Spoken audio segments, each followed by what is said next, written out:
Hello everyone, welcome to camera anchors. आज हम पढ़ेंगे स्टीरियोकेमिस्ट्री। स्टीरियोकेमिस्ट्री, अगर आपके पास कोई भी कंपाउंड या कोई भी मॉलिक्यूल है तो वो थ्री डायमेंशनली उसका स्पेशियल अरेंजमेंट किस टाइप का है, इसकी स्टडी की जाती है स्टीरियोकेमिस्ट्री में। स्टीरियोकेमिस्ट्री की रिक्वायरमेंट क्यों हुई, what is the significance of stereochemistry? इसके लिए सबसे अच्छा एग्जाम्पल है आपके पास थैलेडोमाइड डिजास्टर। थैलेडोमाइड एक फार्मास्यूटिकल ड्रग था जो 1957 में जर्मनी में प्रिपेयर किया गया था और इस कंपनी ने इसको बनाया था। ये कॉन्ट्रजन नाम से, इस ट्रेड नेम से 46 कंट्रीज में इसको भेजा गया। राइट, इसका काम था इस ड्रग का, ये एंजाइटी, ट्रबल स्लीपिंग या फिर जो प्रेग्नेंट वुमेन्स होती हैं उनमें मॉर्निंग सिकनेस को ट्रीट करता था। पर इस ड्रग का एक ड्रॉबैक ये था कि इसे प्रेग्नेंट वुमेन पे टेस्ट ही नहीं किया गया था और उस पे टेस्ट किए बिना ही इसको मार्केट में लॉन्च कर दिया गया। इसके साइड इफेक्ट में जब बेबीज डिलीवर हुए तो ये देखा गया कि उनमें लिम्स डिफॉर्मेशन है। लिम्स डिफॉर्मेशन मतलब किसी के हाथ छोटे हैं, किसी के पैर छोटे हैं, मतलब जो नॉर्मल बेबीज होते हैं ऐसा नहीं हुआ। 10,000 से भी ज़्यादा बच्चे सीवियर डिफॉर्मिटीज का शिकार हुए और 1000 से भी ज़्यादा मिसकरेज हो गए। ये हुआ इस ड्रग का साइड इफेक्ट। सिंस 10,000 से भी ज़्यादा बच्चों ने इसे सफ़र किया, इसलिए इसे एक थैलेडोमाइड डिजास्टर बोला गया। इसमें क्या प्रॉब्लम थी, इसने जो भी एम्ब्रियो होता है उसका ग्रोथ और उसके डेवलपमेंट पे बहुत ही ज़्यादा जेनेटिक डैमेज किया, जिसकी वजह से प्रॉपर या नॉर्मल बच्चे नहीं हुए। राइट, ऐसा क्यों हुआ? इस ड्रग में ऐसा क्या था जिसने इतना बड़ा साइड इफेक्ट शो किया? राइट, और 10,000 से ज़्यादा बच्चों की लाइफ खराब कर दी। देखिए, ये कुछ बच्चे हैं जिनकी जो मदर थी उन्होंने ये थैलेडोमाइड ड्रग को कंज्यूम किया था। और देखिए बेबीज, हाथ देखिए कितने छोटे छोटे हैं, हाथ फॉर्मेशन ही नहीं हुआ हाथ का। आप पैर देखिए, पैरों का भी कंप्लीट फॉर्मेशन नहीं है। ये देखिए बेबीज को, ये तो बेबी बिल्कुल ही नहीं बना। पर कुछ बच्चे खत्म हो गए, कुछ बच्चों ने सरवाइव भी किया। जैसे ये एक फैमिली है, इनके हाथ देखिए कितने छोटे छोटे हैं। ये भी उसी डिजास्टर का शिकार हुए थे लेकिन ये सरवाइव कर गए। राइट, इसमें क्या प्रॉब्लम थी, इस ड्रग को इंट्रोड्यूस किया गया था as a sedative and medication for morning sickness, but इसे प्रेग्नेंट वुमेन पे टेस्ट ही नहीं किया गया था। ठीक है, प्रॉब्लम क्या थी? प्रॉब्लम ये थी कि ये है ड्रग थैलेडोमाइड, उसका स्ट्रक्चर ये है। इसमें आप देखेंगे कायरल कार्बन प्रेजेंट है। कायरल कार्बन वो कार्बन होता है जिसके चारों ग्रुप डिफरेंट हो। यहाँ देखिए, ये पूरा ग्रुप डिफरेंट है, यहाँ ये ग्रुप डिफरेंट है, ये भी डिफरेंट है, और यहाँ पे एक हाइड्रोजन होगा वो भी। तो एक कार्बन से 4 डिफरेंट ग्रुप अटैच हैं, तो ये कार्बन है इसमें कायरल। अब कायरल कार्बन इस ड्रग में प्रेजेंट था और कायरल कार्बन प्रेजेंट होने की वजह से इस ड्रग के 2 आइसोमर पॉसिबल थे, एक था एस और एक था आर। इन आर और एस को ना तो आइडेंटिफाई किया गया और ना ही इन्हें सेपरेट किया गया। मतलब जो ड्रग लॉन्च किया गया उसमें आर और एस दोनों प्रेजेंट थे। इसमें जो आर आइसोमर है ये तो इफेक्टिव था, जिस वजह से इसको लॉन्च किया गया था एज ए सेडेटिव और मॉर्निंग सिकनेस के लिए, वो ये काम कर रहा था। लेकिन इसमें एक आइसोमर और प्रेजेंट था एस, जो था आपका टेट्रोजेनिक एजेंट। टेट्रोजेंस ऐसे सब्सटेंस होते हैं जो बहुत ही टॉक्सिक इफेक्ट डालते हैं एम्ब्रियो या फिर फेटस पे। ठीक है, मतलब मान लीजिए अगर कोई भी वुमेन प्रेग्नेंट है और उसकी नॉर्मल मतलब इनिशियल डेज में ही अगर वो इस ड्रग को कंज्यूम कर लेता है या फिर ऐसा कोई कंपाउंड कंज्यूम कर लेता है, जैसे मरकरी हो गया, लेड हो गया, ये कुछ ऐसे कंपाउंड है, अगर वो इसे कंज्यूम कर लेता है तो ये उसके एम्ब्रियो और फेटस पे बहुत ही टॉक्सिक इफेक्ट डालते हैं, जिससे जो उसका बेबी का फॉर्मेशन होगा वो प्रॉपर फॉर्मेशन नहीं होगा, कुछ ना कुछ डिफॉर्मेशन हो जाएगा और नॉर्मल बेबी नहीं होगा। राइट, ये कंपाउंड्स होते हैं आपके टेट्रोजेंस। तो इसका जो एस आइसोमर था वो था आपका टेट्रोजेनिक एजेंट। सिंस इन दोनों को सेपरेट नहीं किया गया था, ड्रग को लॉन्च कर दिया गया, वो भी 46 कंट्रीज में, जिसकी वजह से 10,000 से भी ज़्यादा बच्चे आपके इस सीवियर डिफॉर्मेशन के साथ पैदा हुए। राइट, ओके, तो आपने देख लिया हम स्टीरियोकेमिस्ट्री की स्टडी क्यों कर रहे हैं और इसका सिग्निफिकेंस, कितना अच्छा सिग्निफिकेंस है कि अगर कोई भी ड्रग बिना टेस्टिंग के और बिना आइसोमर्स के सेपरेशन के, स्पेशली जब आइसोमर्स कोई साइड इफेक्ट डाल सकता है, उसके बिना उस ड्रग को लॉन्च कर दिया जाता है तो कितना ज़्यादा साइड इफेक्ट हो सकता है। राइट, तो अब हम पढ़ेंगे क्या, आइसोमेरिज्म। आइसोमर्स होते क्या हैं? आइसो माने होता है सेम या फिर इक्वल, और मर्स माने होता है पार्ट। मतलब मान लीजिए कोई आपके पास ऐसा कंपाउंड है जिसका मॉलिक्यूलर फॉर्मूला सेम है, जैसे कि अगर आप थैलिडोमाइड को ही देख लें, अगर आप इस कंपाउंड को ही देख लें, इसमें नंबर ऑफ कार्बन सेम है, नंबर ऑफ हाइड्रोजन सेम है, ऑक्सीजन सेम है, नाइट्रोजन सेम है, मतलब अगर आप इसका मॉलिक्यूलर फॉर्मूला निकालेंगे तो आपको सेम मिलेगा, चाहे वो आर हो या एस हो, मॉलिक्यूलर फॉर्मूला तो सेम है। लेकिन इस कायरल कार्बन में ये जो H है, यहाँ देखिए H जो है वो बिलो द प्लेन है, यहाँ H अबव द प्लेन है। मतलब ये कायरल कार्बन का जो 3 डायमेंशनल जो स्पेशियल अरेंजमेंट है वो डिफरेंट है, उसकी वजह से इसके 2 आइसोमर्स बने। तो आइसोमर्स क्या होता है, मॉलिक्यूलर फॉर्मूला तो सेम हो लेकिन उसमें जो है वो डिफरेंट अरेंजमेंट हो सकता है। अरेंजमेंट क्या होता है, कनेक्टिविटी भी डिफरेंट हो सकती है या फिर 3 डायमेंशनल अरेंजमेंट डिफरेंट हो सकता है। तो इसकी वजह से आइसोमर्स जो है उसके बहुत ज़्यादा कैटेगरी जनरेट हो जाती हैं। बट हमें पढ़ना है स्टीरियो आइसोमर्स, राइट, हमें केवल स्टीरियो आइसोमर्स देखने हैं। तो जो भी आपके पास कंपाउंड है जिनका मॉलिक्यूलर फॉर्मूला सेम है, उनमें हम ये देख सकते हैं कि वो होमोमर्स है या फिर स्टीरियो आइसोमर्स है। ठीक है, होमोमर्स क्या होते हैं, होमोमर्स मतलब कोई भी कंपाउंड है उसको 3 डायमेंशनली आपने रिप्रेजेंट किया, फिर थोड़ा सा उसमें चेंज करके फिर से उसे 3 डायमेंशनली रिप्रेजेंट किया, वो दोनों होमोमर्स भी हो सकते हैं। मतलब तुम्हें दिख तो अलग रहे हैं वो कंपाउंड, अगर तुम देखोगे तो तुम्हें लगेगा ये कंपाउंड तो अलग अलग हैं, लेकिन एक्चुअल में वो एक ही कंपाउंड होंगे। सिंपल ओरिएंटेशन से या सिंपल रोटेशन से आप उनको एक दूसरे में कन्वर्ट कर सकते हैं। जैसे अगर हम पहले होमोमर्स के बारे में बात करें तो अब ये एग्जाम्पल देखिए, इसमें आपको लग रहा होगा कि ये देखिए कार्बन है, कायरल कार्बन है, उसके चारों ग्रुप डिफरेंट है, एक COH है, एक OH, एक CH3, एक H है, चारों ग्रुप डिफरेंट है, इसका मतलब ये कायरल कार्बन है। ठीक है, और कायरल कार्बन की वजह से लगेगा आपको, देखिए यहाँ COH है और यहाँ CH3 है, अरे ये तो अलग है, पर ये अलग नहीं है, ये होमोमर्स है। कैसे, होमोमर्स देखने के लिए आपके पास 2-3 तरीके होते हैं। पहला तो आप मॉलिक्यूल का 3 डायमेंशनल स्ट्रक्चर ड्रॉ करें और उसका रोटेशन करके देखें कि ये होमोमर है या नहीं है, पर ये थोड़ा टिपिकल हो जाता है क्योंकि इसमें विजुलाइजेशन करना पड़ता है, मॉडल की रिक्वायरमेंट भी रहती है। ठीक है, तो सबसे परफेक्ट तरीका है आप कॉन्फ़िगरेशन निकालना है। जैसे कि अगर हम इस वाले कंपाउंड की बात करें तो हम इसमें देखेंगे प्रायोरिटी लेवल, सबसे पहले OH नंबर 1 प्रायोरिटी पे आएगा, फिर COH नंबर 2 पे, CH3 नंबर 3 और H आ गया नंबर 4 पे। ठीक है, अब देखेंगे रोटेशन क्लॉकवाइज है एंटी क्लॉकवाइज है, यहाँ देखिए 1 से लेके गए आप 3 पे, 1 से 3 ये आपको एंटी क्लॉक रोटेशन है, this is anti clock rotation, anti clock rotation, right. But यहाँ पे जो लोअर प्रायोरिटी ग्रुप है नंबर 4 वाला वो हॉरिजॉन्टल पे प्रेजेंट है, तो जो भी कॉन्फ़िगरेशन निकलेगा उसको आप रिवर्स कर देंगे। आपका S निकल रहा था तो आप लिखेंगे क्या, R, ये R हो गया। अब दूसरा वाला आपको जो दिया है प्रेजेंटेशन उसको देखिए, number 1 OH, number 2 COH, number 3 CH3 और नंबर 4 H। ठीक है, ओरिएंटेशन देखो 1 2 3, ये भी आपका कैसा S है क्योंकि एंटी क्लॉकवाइज है। ठीक है, लेकिन आपका जो लोअर प्रायोरिटी ग्रुप जो H है वो हॉरिजॉन्टल पे है तो आप जस्ट रिवर्स कर देंगे, ये भी आपका हो गया R। तो देखिए आपको स्ट्रक्चर तो 2 बना के दे दिए थे, लेकिन यहाँ पे आपको दिखने में वो डिफरेंट लग रहे थे, लेकिन जब आपने उनका कॉन्फ़िगरेशन निकाला तो दोनों का R है, मतलब ये दोनों ही आपके होमोमर्स हैं। जनरली क्वेश्चन किस टाइप से पूछ लेता है कि आपको 2 स्ट्रक्चर ड्रॉ करके दे दिए, पूछेगा कि बताइए ये होमोमर्स है, इनांसियोमर्स है या डायस्टोमर्स है या फिर किस टाइप का आइसोमर्स है, 4 ऑप्शन दे दिए, तो आपको कॉन्फ़िगरेशन निकाल के चेक करना पड़ेगा कि ये होमोमर्स है या नहीं है, राइट। ओके, तो ये हो गया होमोमर। अब हो गए आइसोमर्स में आपका स्टीरियो आइसोमर्स में एनांसियोमर और डायस्टोमर्स। हम सबसे पहले कॉन्फ़िगरेशन ही देख लेते हैं कि किस टाइप से RS कॉन्फ़िगरेशन निकालते हैं, क्योंकि मैंने यहाँ पे आपको बताया नहीं कि आप प्रायोरिटी लेवल कैसे चेक करेंगे, मैंने प्रायोरिटी निकाल के आपको बता दिया कॉन्फ़िगरेशन R होगा। चेक करने के लिए सबसे पहले हम देख लेंगे एक बार कि कॉन्फ़िगरेशन जो है वो किस टाइप से आप निकालेंगे, उसकी स्टडी अभी हम इसमें करने वाले हैं। ठीक है, पहले एक पॉइंट आप देखिए, अभी आपके पास क्या पेंडिंग है कि प्रायोरिटी लेवल आप कैसे चेक करेंगे। अगर क्लॉकवाइज होगा तो आप उसे R बोलेंगे, एंटी क्लॉकवाइज होगा तो आप उसे S बोलेंगे। लेकिन एक पॉइंट मैंने आपको और बताया है, वो ये है कि अगर प्रेजेंटेशन फिशर रिप्रेजेंटेशन है, जो ये रिप्रेजेंटेशन है इस टाइप से, ये रिप्रेजेंटेशन जो होता है दिस इज फिशर रिप्रेजेंटेशन। ठीक है, इसमें अगर ये हॉरिजेंटल लाइन पे, इस हॉरिजेंटल लाइन पे अगर लोअर प्रायोरिटी ग्रुप मतलब नंबर 4 वाला ग्रुप अगर इस लाइन पे है तो आप कॉन्फ़िगरेशन को रिवर्स कर देते हैं।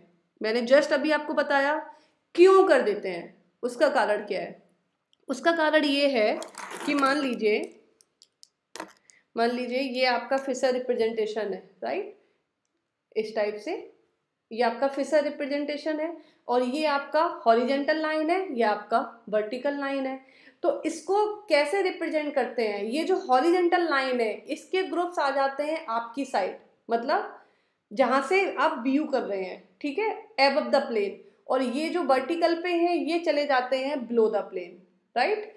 तो जो हॉरिजेंटल पे ग्रुप थे ये आ गए हैं एबव द प्लेन, जैसे मैं व्यू कर रही हूँ तो ये मेरी साइड आ रहे हैं, ठीक है, अगर आप व्यू करेंगे तो ये आपकी साइड आएंगे, मतलब एबव द प्लेन, ठीक है, टुवार्ड्स द व्यूअर, ठीक है। और जो ग्रुप दूर जाते हैं, जैसे आप यहाँ से व्यू कर रहे हैं, जो ग्रुप आपसे दूर जा रहे हैं, जैसे अबव द प्लेन बोल रहे हैं, सॉरी बिलो द प्लेन बोल रहे हैं, या फिर अवे फ्रॉम व्यूअर बोल रहे हैं, जो व्यू करने वाले से दूर जा रहे हैं, वो हो गए आपके वर्टिकल पे और ये आप हो गए आपके हॉरिजेंटल पे। मतलब इसको आप इस टाइप से फ्लाइंग वेज में रिप्रेजेंट कर सकते हैं। ये देखिए जो हॉरिजेंटल पे थे वो आपके टुवार्ड्स द व्यूअर हो गए, मतलब सॉलिड लाइन से आप रिप्रेजेंट करेंगे, और जो आपके वर्टिकल पे थे वो आपके अवे फ्रॉम व्यूअर हो गए, इनको आप डैश से रिप्रेजेंट करेंगे, ठीक है। तो हमारा जो टारगेट होता है कॉन्फ़िगरेशन निकालने के टाइम पे वो ये होता है कि जो लोएस्ट प्रायोरिटी ग्रुप है, मतलब नंबर 4 वाला जो ग्रुप है, जनरली आपको H देखने को मिलेगा, लेकिन और भी मिल सकते हैं, ऐसा जो भी नहीं है कि मानो H प्रेजेंट ही नहीं है, कोई और प्रेजेंट है तो वहाँ पे और भी ग्रुप हो सकता है। जनरली आपको हाइड्रोजन देखने को मिल जाता है नंबर 4 पे। तो जो लोअर प्रायोरिटी ग्रुप है नंबर 4 वाला, वो आपका होना चाहिए अवे फ्रॉम व्यूअर, मतलब इस डैश पोजीशन पे होना चाहिए, ठीक है। तो यहाँ पे जो डैश पोजीशन है वो आपका वर्टिकल वाले ग्रुप डैश पोजीशन पे है, तो इसकी वजह से अगर आप कॉन्फ़िगरेशन निकालेंगे और आपका जो H है या फिर लोअर प्रायोरिटी ग्रुप अगर वर्टिकल पे प्रेजेंट है तो आप कॉन्फ़िगरेशन एज इट लिख देते हैं, क्लॉकवाइज को R लिख देते हैं, एंटी क्लॉकवाइज को S लिख देते हैं। लेकिन अगर वो हॉरिजॉन्टल पे होगा तो आप उसे रिवर्स कर देते हैं, मतलब अगर R निकला तो S लिखेंगे, S निकला तो R लिखेंगे, राइट। तो ये आपका थोड़ा सा इसमें चेंज है।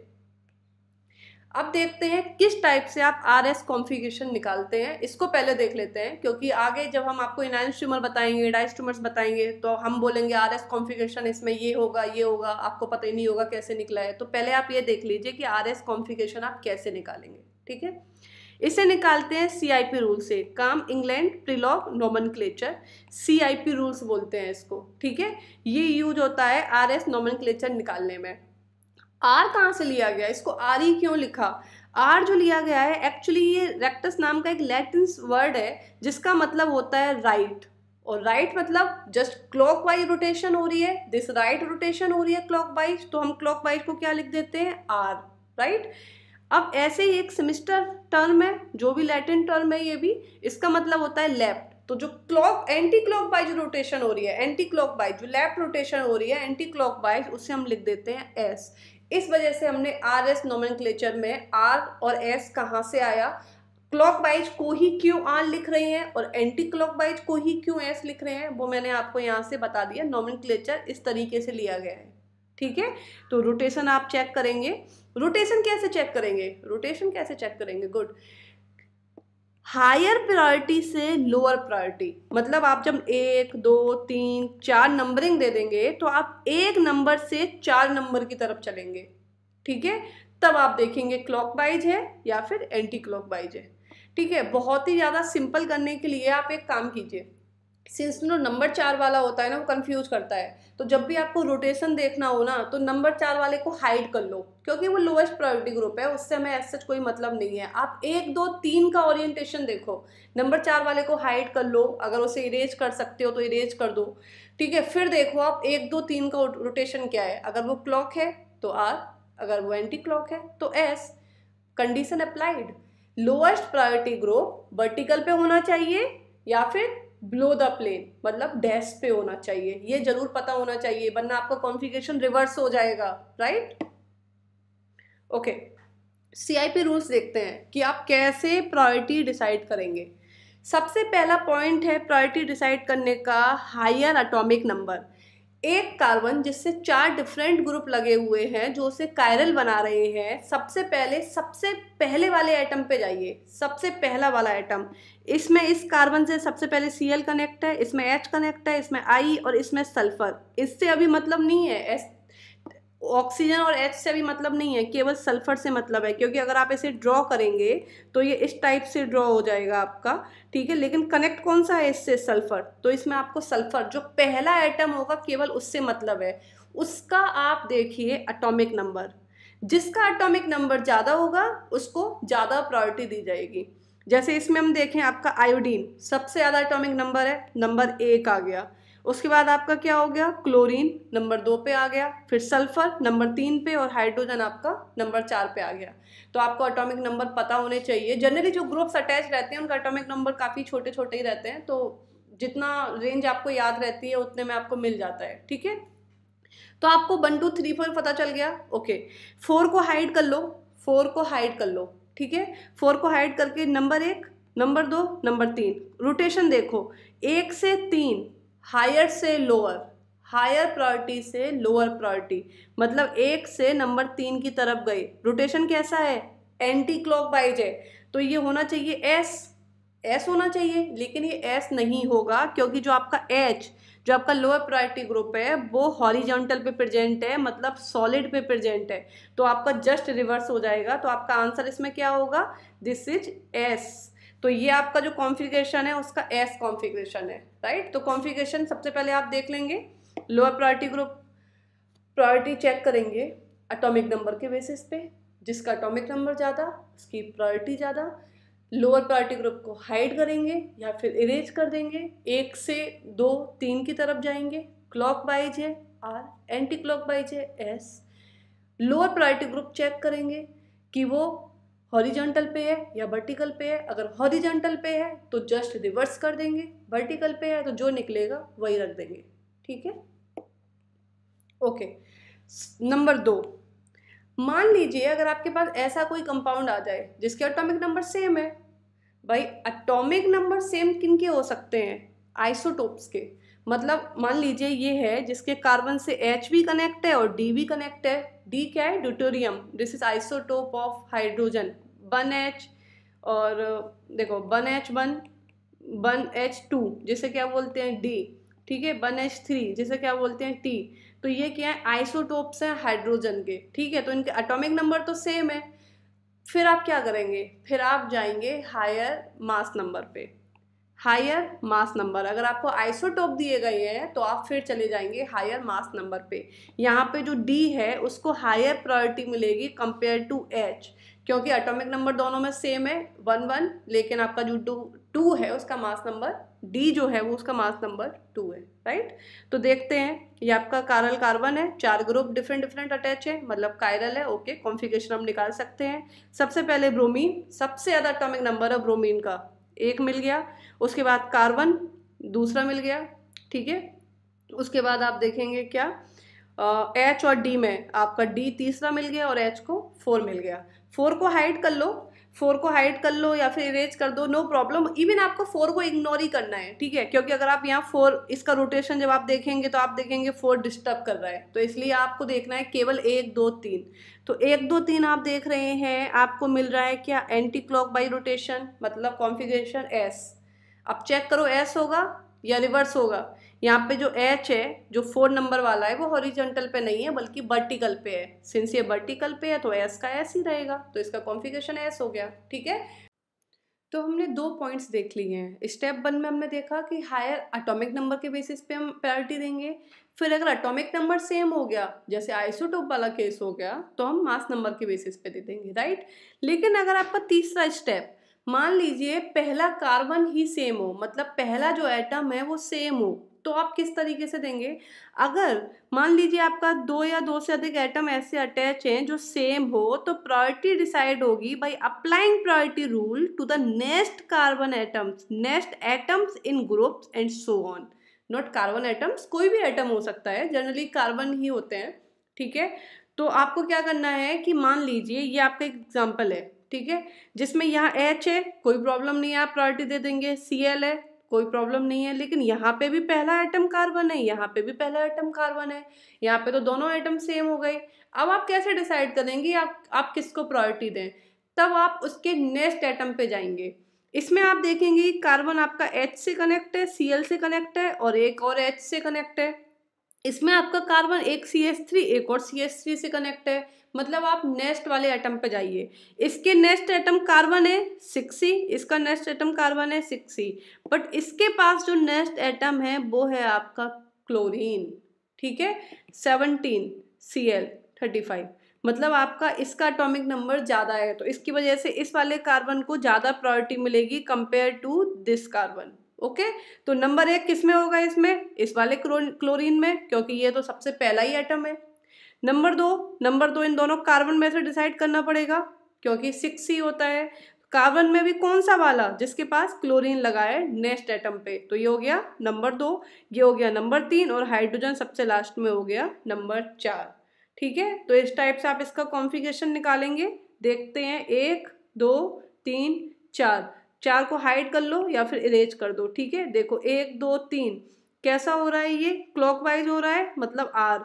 चेक करो कि लोअर प्रायोरिटी ग्रुप किस पे है, वर्टिकल पे है, कोई बात नहीं, आर है तो आर ही हो जाएगा। तो इसका आंसर क्या हो गया? आर। तो इस टाइप से आप कॉन्फ़िगरेशन निकाल लेंगे।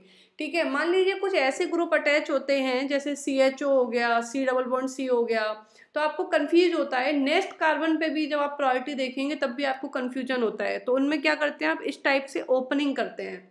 मान लीजिए C डबल बॉन्ड O है, तो देखिए कार्बन जो है वो किससे कनेक्ट है? ऑक्सीजन से, तो कार्बन ऑक्सीजन से कनेक्ट हो गया। फिर से कार्बन एक और ऑक्सीजन से कनेक्ट है, डबल बॉन्ड है, एक से कनेक्ट हो गया। ऑक्सीजन किससे कनेक्ट है? कार्बन से, तो ये हो गया। तो इस टाइप से आप ओपनिंग करते हैं। वैसे ये थोड़ा सा ज़्यादा कॉम्प्लेक्स में आ जाता है, इतना टफ क्वेश्चन आपके एग्जाम में नहीं आता है, क्योंकि हम अभी देख रहे हैं बिल्कुल बेसिक स्टीरियोकेमिस्ट्री। ठीक है, जिसमें हमने आपको बताया स्टीरियोकेमिस्ट्री का रूल क्या है, सिग्निफिकेंस क्या है, कॉन्फ़िगरेशन कैसे निकालते हैं, होमोमर्स क्या होते हैं, आगे देखेंगे एनांसियोमर क्या होते हैं, डायस्टोमर्स क्या होते हैं। तो बस थोड़ा सा बेसिक स्टीरियोकेमिस्ट्री का भी हम स्टडी कर रहे हैं इसमें, तो इस वजह से इतना कॉम्प्लेक्स नहीं आता है। लेकिन फिर भी अगर कुछ ऐसा कंपाउंड दे दे जिसका कॉन्फ़िगरेशन निकालना हो, RAOS है और इस टाइप के ग्रुप अटैच हो, तो आप उनको फर्दर ओपनिंग करनी पड़ेगी। ठीक है, ठीक है, मान लीजिए कोई भी ऐसा कंपाउंड है जैसे ये है, इसमें कार्बन है, एक Cl एक H, यहाँ पे कार्बन यहाँ पे कार्बन। अब यहाँ तो कोई दिक्कत नहीं है, नंबर 1 दे देंगे। इसके बाद इनमें नंबर 2 और 3 में डिसाइड करना है। पहले तो दोनों कार्बन है, डिसाइड नहीं कर पा रहे हैं, मतलब नेक्स्ट कार्बन पे जाओ। नेक्स्ट कार्बन में आप देखेंगे कि एल्कीन है, तो इसमें आपको क्या करना है? एक सिस एल्कीन है, एक ट्रांस एल्कीन है। ये देखिए, ये आपकी एक एल्कीन है सिस और ये आपकी ट्रांस एल्कीन है। तो जब भी ऐसा केस आ जाए सिस और ट्रांस में से, तो आप सिस को प्रायोरिटी देंगे। ठीक है, तो सिस वाली एल्कीन को आपको प्रायोरिटी देनी पड़ेगी। ओके, तो ये हो गया आपका, मैंने आपको कॉन्फ़िगरेशन बता दिया है किस टाइप से निकालना है। प्रायोरिटी रूल भी बता दिए हैं, इनके सारे रूल। सबसे पहले हायर एटॉमिक नंबर नहीं डिसाइड हो पा रहा है, एटॉमिक नंबर सेम मिल गए, तो आइसोटोप वाले केस में मास नंबर पे चले जाओ।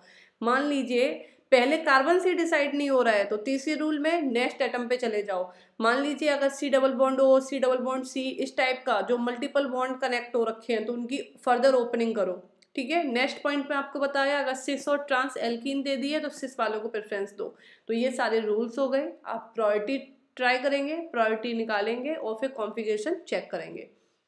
ओके, अब हम स्टार्ट करने वाले हैं नेक्स्ट टॉपिक, वो है आपका 3 डायमेंशनल रिप्रेजेंटेशन ऑफ मॉलिक्यूल्स।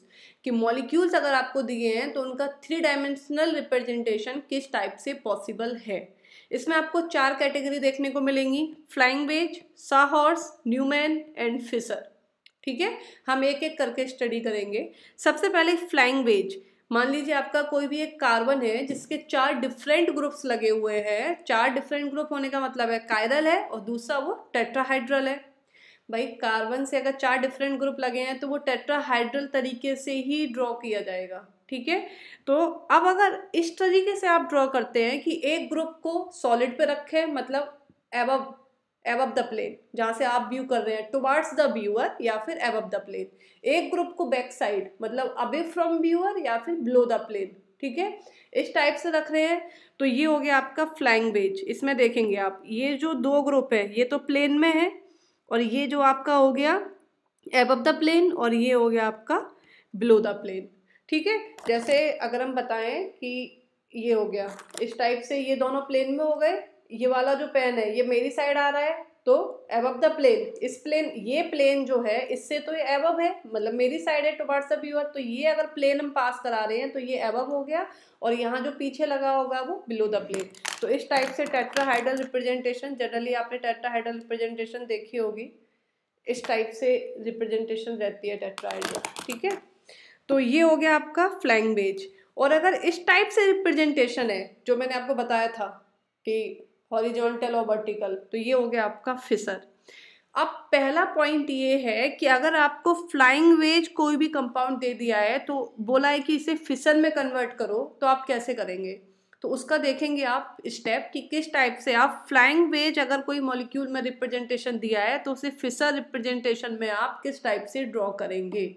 ठीक है, मान लीजिए ये मॉलिक्यूल है आपका, फ्लाइंग वेज में आपको दे रखा है। ओके, सबसे पहले आप क्या करेंगे, प्लस बना लेंगे, राइट। सबसे पहले ड्रॉ कर लीजिए आप प्लस, जैसे यहाँ पे देखिए इस टाइप से प्लस ड्रॉ कर लीजिए, कर लिए। ओके, अब जो ग्रुप आपका सॉलिड पे है, सॉलिड पे मतलब एबव द प्लेन है या टुवर्ड्स द व्यूअर है, जो सॉलिड पे है उसको रख दो राइट हैंड साइड, क्योंकि मैं आपको बता चुकी हूँ ये जो हॉरिजेंटल है ये आती है above the plane towards the viewer, और जो वर्टिकल है वो जाती है बैक साइड। ये बात मैं आपको बता चुकी हूँ पहले ही, जब मैंने आपको बताया था कि हम लोअर प्रायोरिटी ग्रुप को बैक साइड या बिलो द प्लेन रखना चाहते हैं, तो इस वजह से क्या होता है कि फिसर में ये वाली जो पोजीशन होती है ये बैक साइड जाती है, इसलिए जब कॉन्फ़िगरेशन या लोअर प्रायोरिटी ग्रुप इस पे प्रेजेंट होता है वर्टिकल पे, तो हम जैसा निकलता है वैसे ही रख देते हैं, अगर हॉरिजेंटल पे होता है तो उसको रिवर्स करते हैं। ये बात मैं बता चुकी हूँ पहले ही। तो जो भी ग्रुप आपका सॉलिड पे है सबसे पहले उसको राइट हैंड साइड रख दीजिए, किस पे, हॉरिजॉन्टल लाइन पे रख दिया। जो ग्रुप आपका डैश पे है, बैक साइड है, बिलो द प्लेन है, अवे फ्रॉम व्यूअर है, उसको रख दीजिए बॉटम में।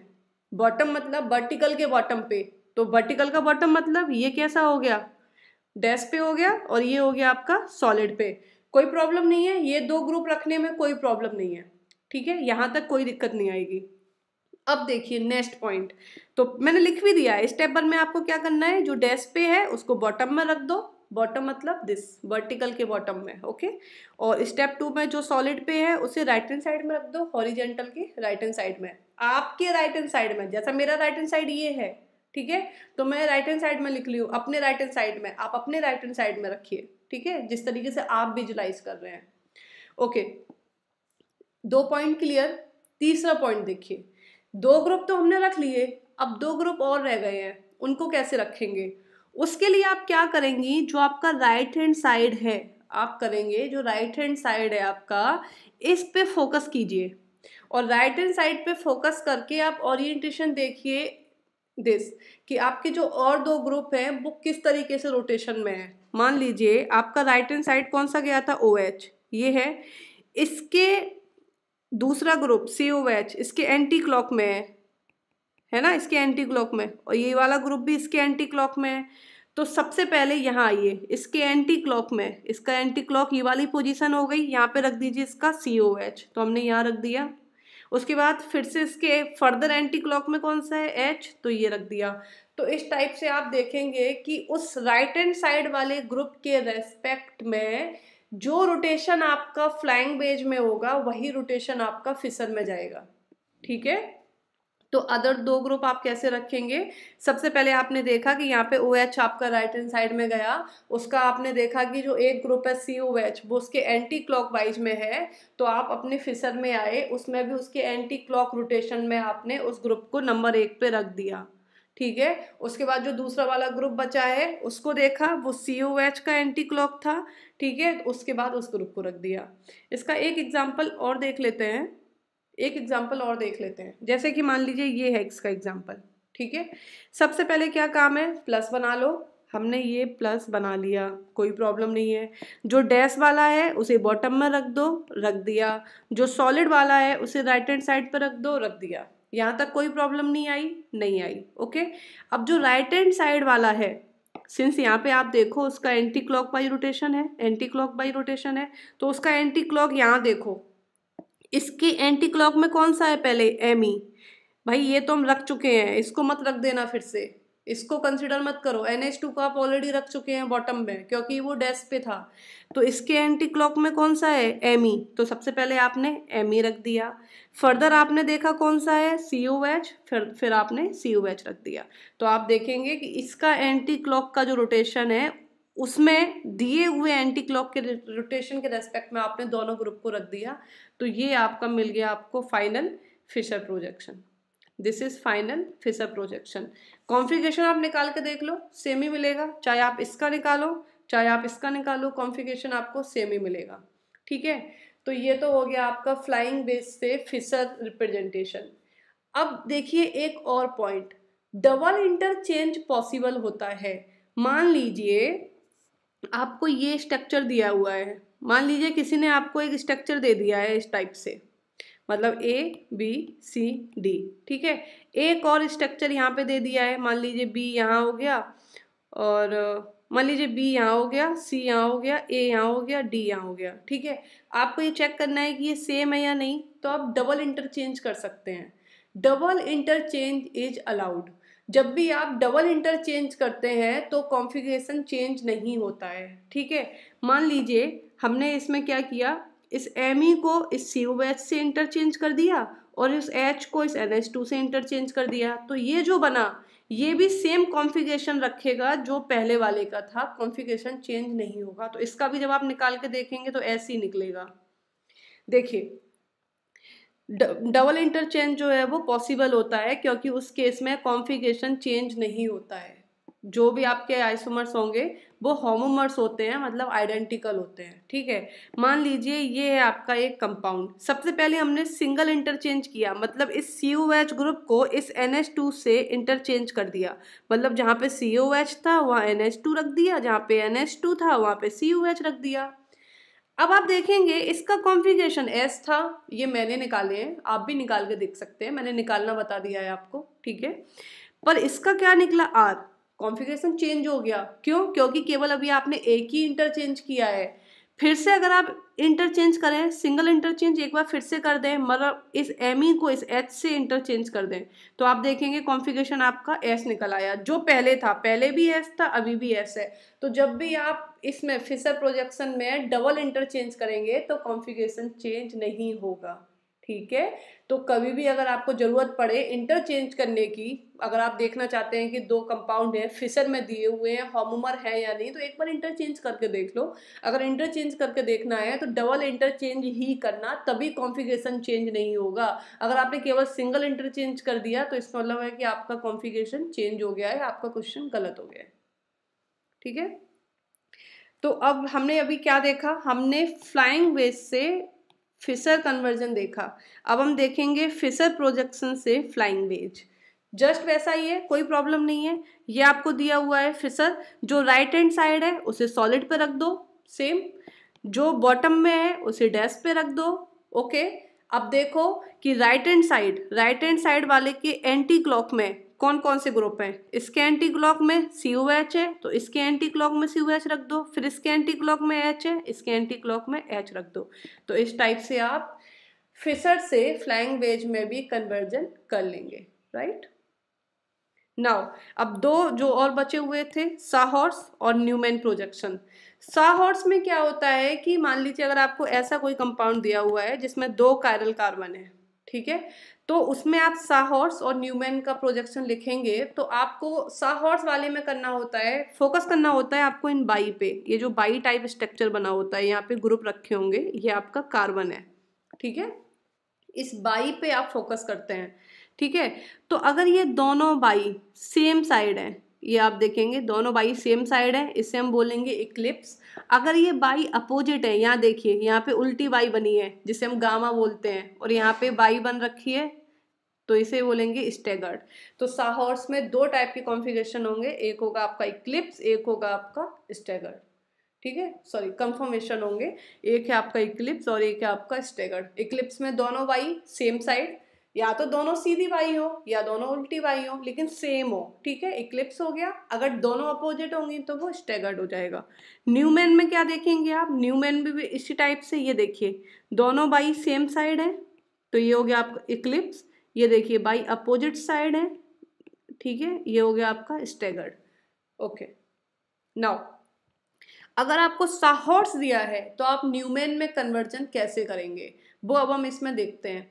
मान लीजिए अगर आपको साहॉर्स दिया हुआ है, ये कोई एक कंपाउंड है जिसका साहॉर्स रिप्रेजेंटेशन आपको दे दिया है और बोला है कि इसका न्यूमेन रिप्रेजेंटेशन, न्यूमेन प्रोजेक्शन क्या होगा, तो आप कैसे राइट डाउन करेंगे। साहॉर्स में ये जो पहला वाला कार्बन है, हम मान लीजिए यहाँ से व्यू कर रहे हैं, मतलब हम जो हैं वो यहाँ पे हैं।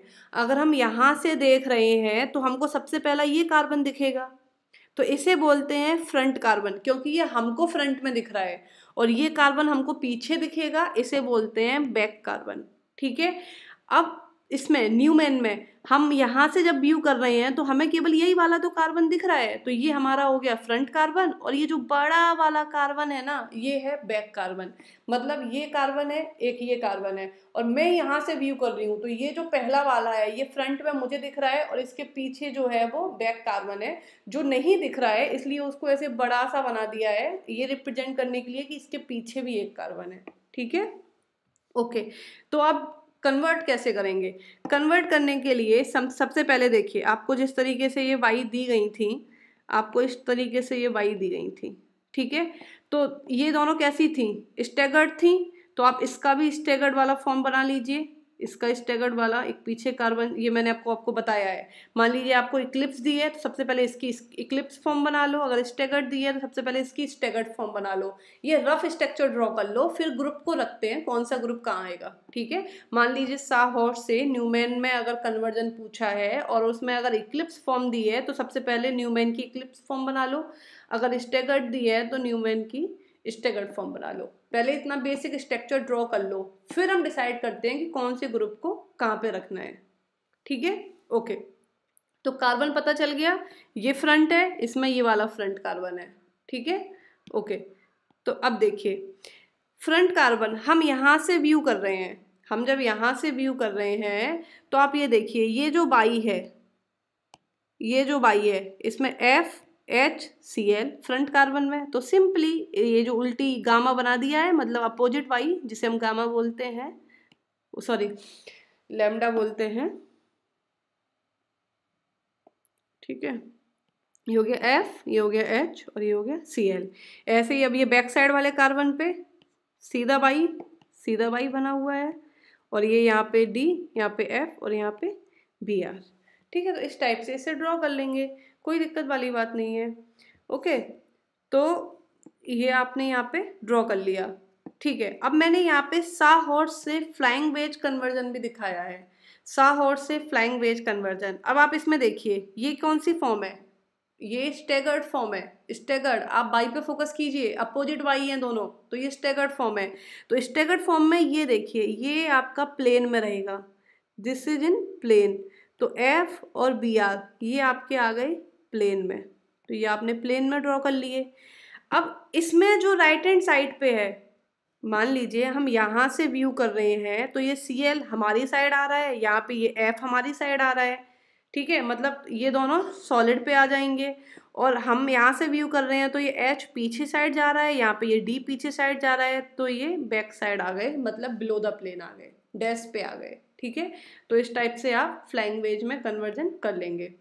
Now sawhorse to flying wedge and Fischer, एक बार फिर से देख लेते हैं। अगर आपको साहॉर्स दिया हुआ है, उससे आप फ्लाइंग वेज में कैसे कन्वर्ट करेंगे और फिर उसे फिशर प्रोजेक्शन में कैसे कन्वर्ट करेंगे। हमने माना कि ये हमको साहॉर्स दे रखा है, साहॉर्स से फ्लाइंग वेज में कन्वर्ट करना तो मैंने जस्ट अभी आपको बता दिया है कैसे।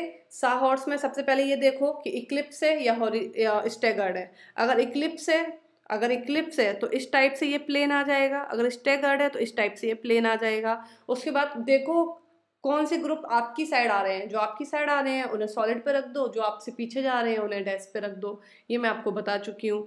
लेकिन अगर आपको साहॉर्स से फिशर में कन्वर्ट करना है या फिर न्यूमेन से फिशर में कन्वर्ट करना है, तो सबसे पहला रूल ये होता है कि आपका जो फॉर्म है वो हमेशा इक्लिप्स हो।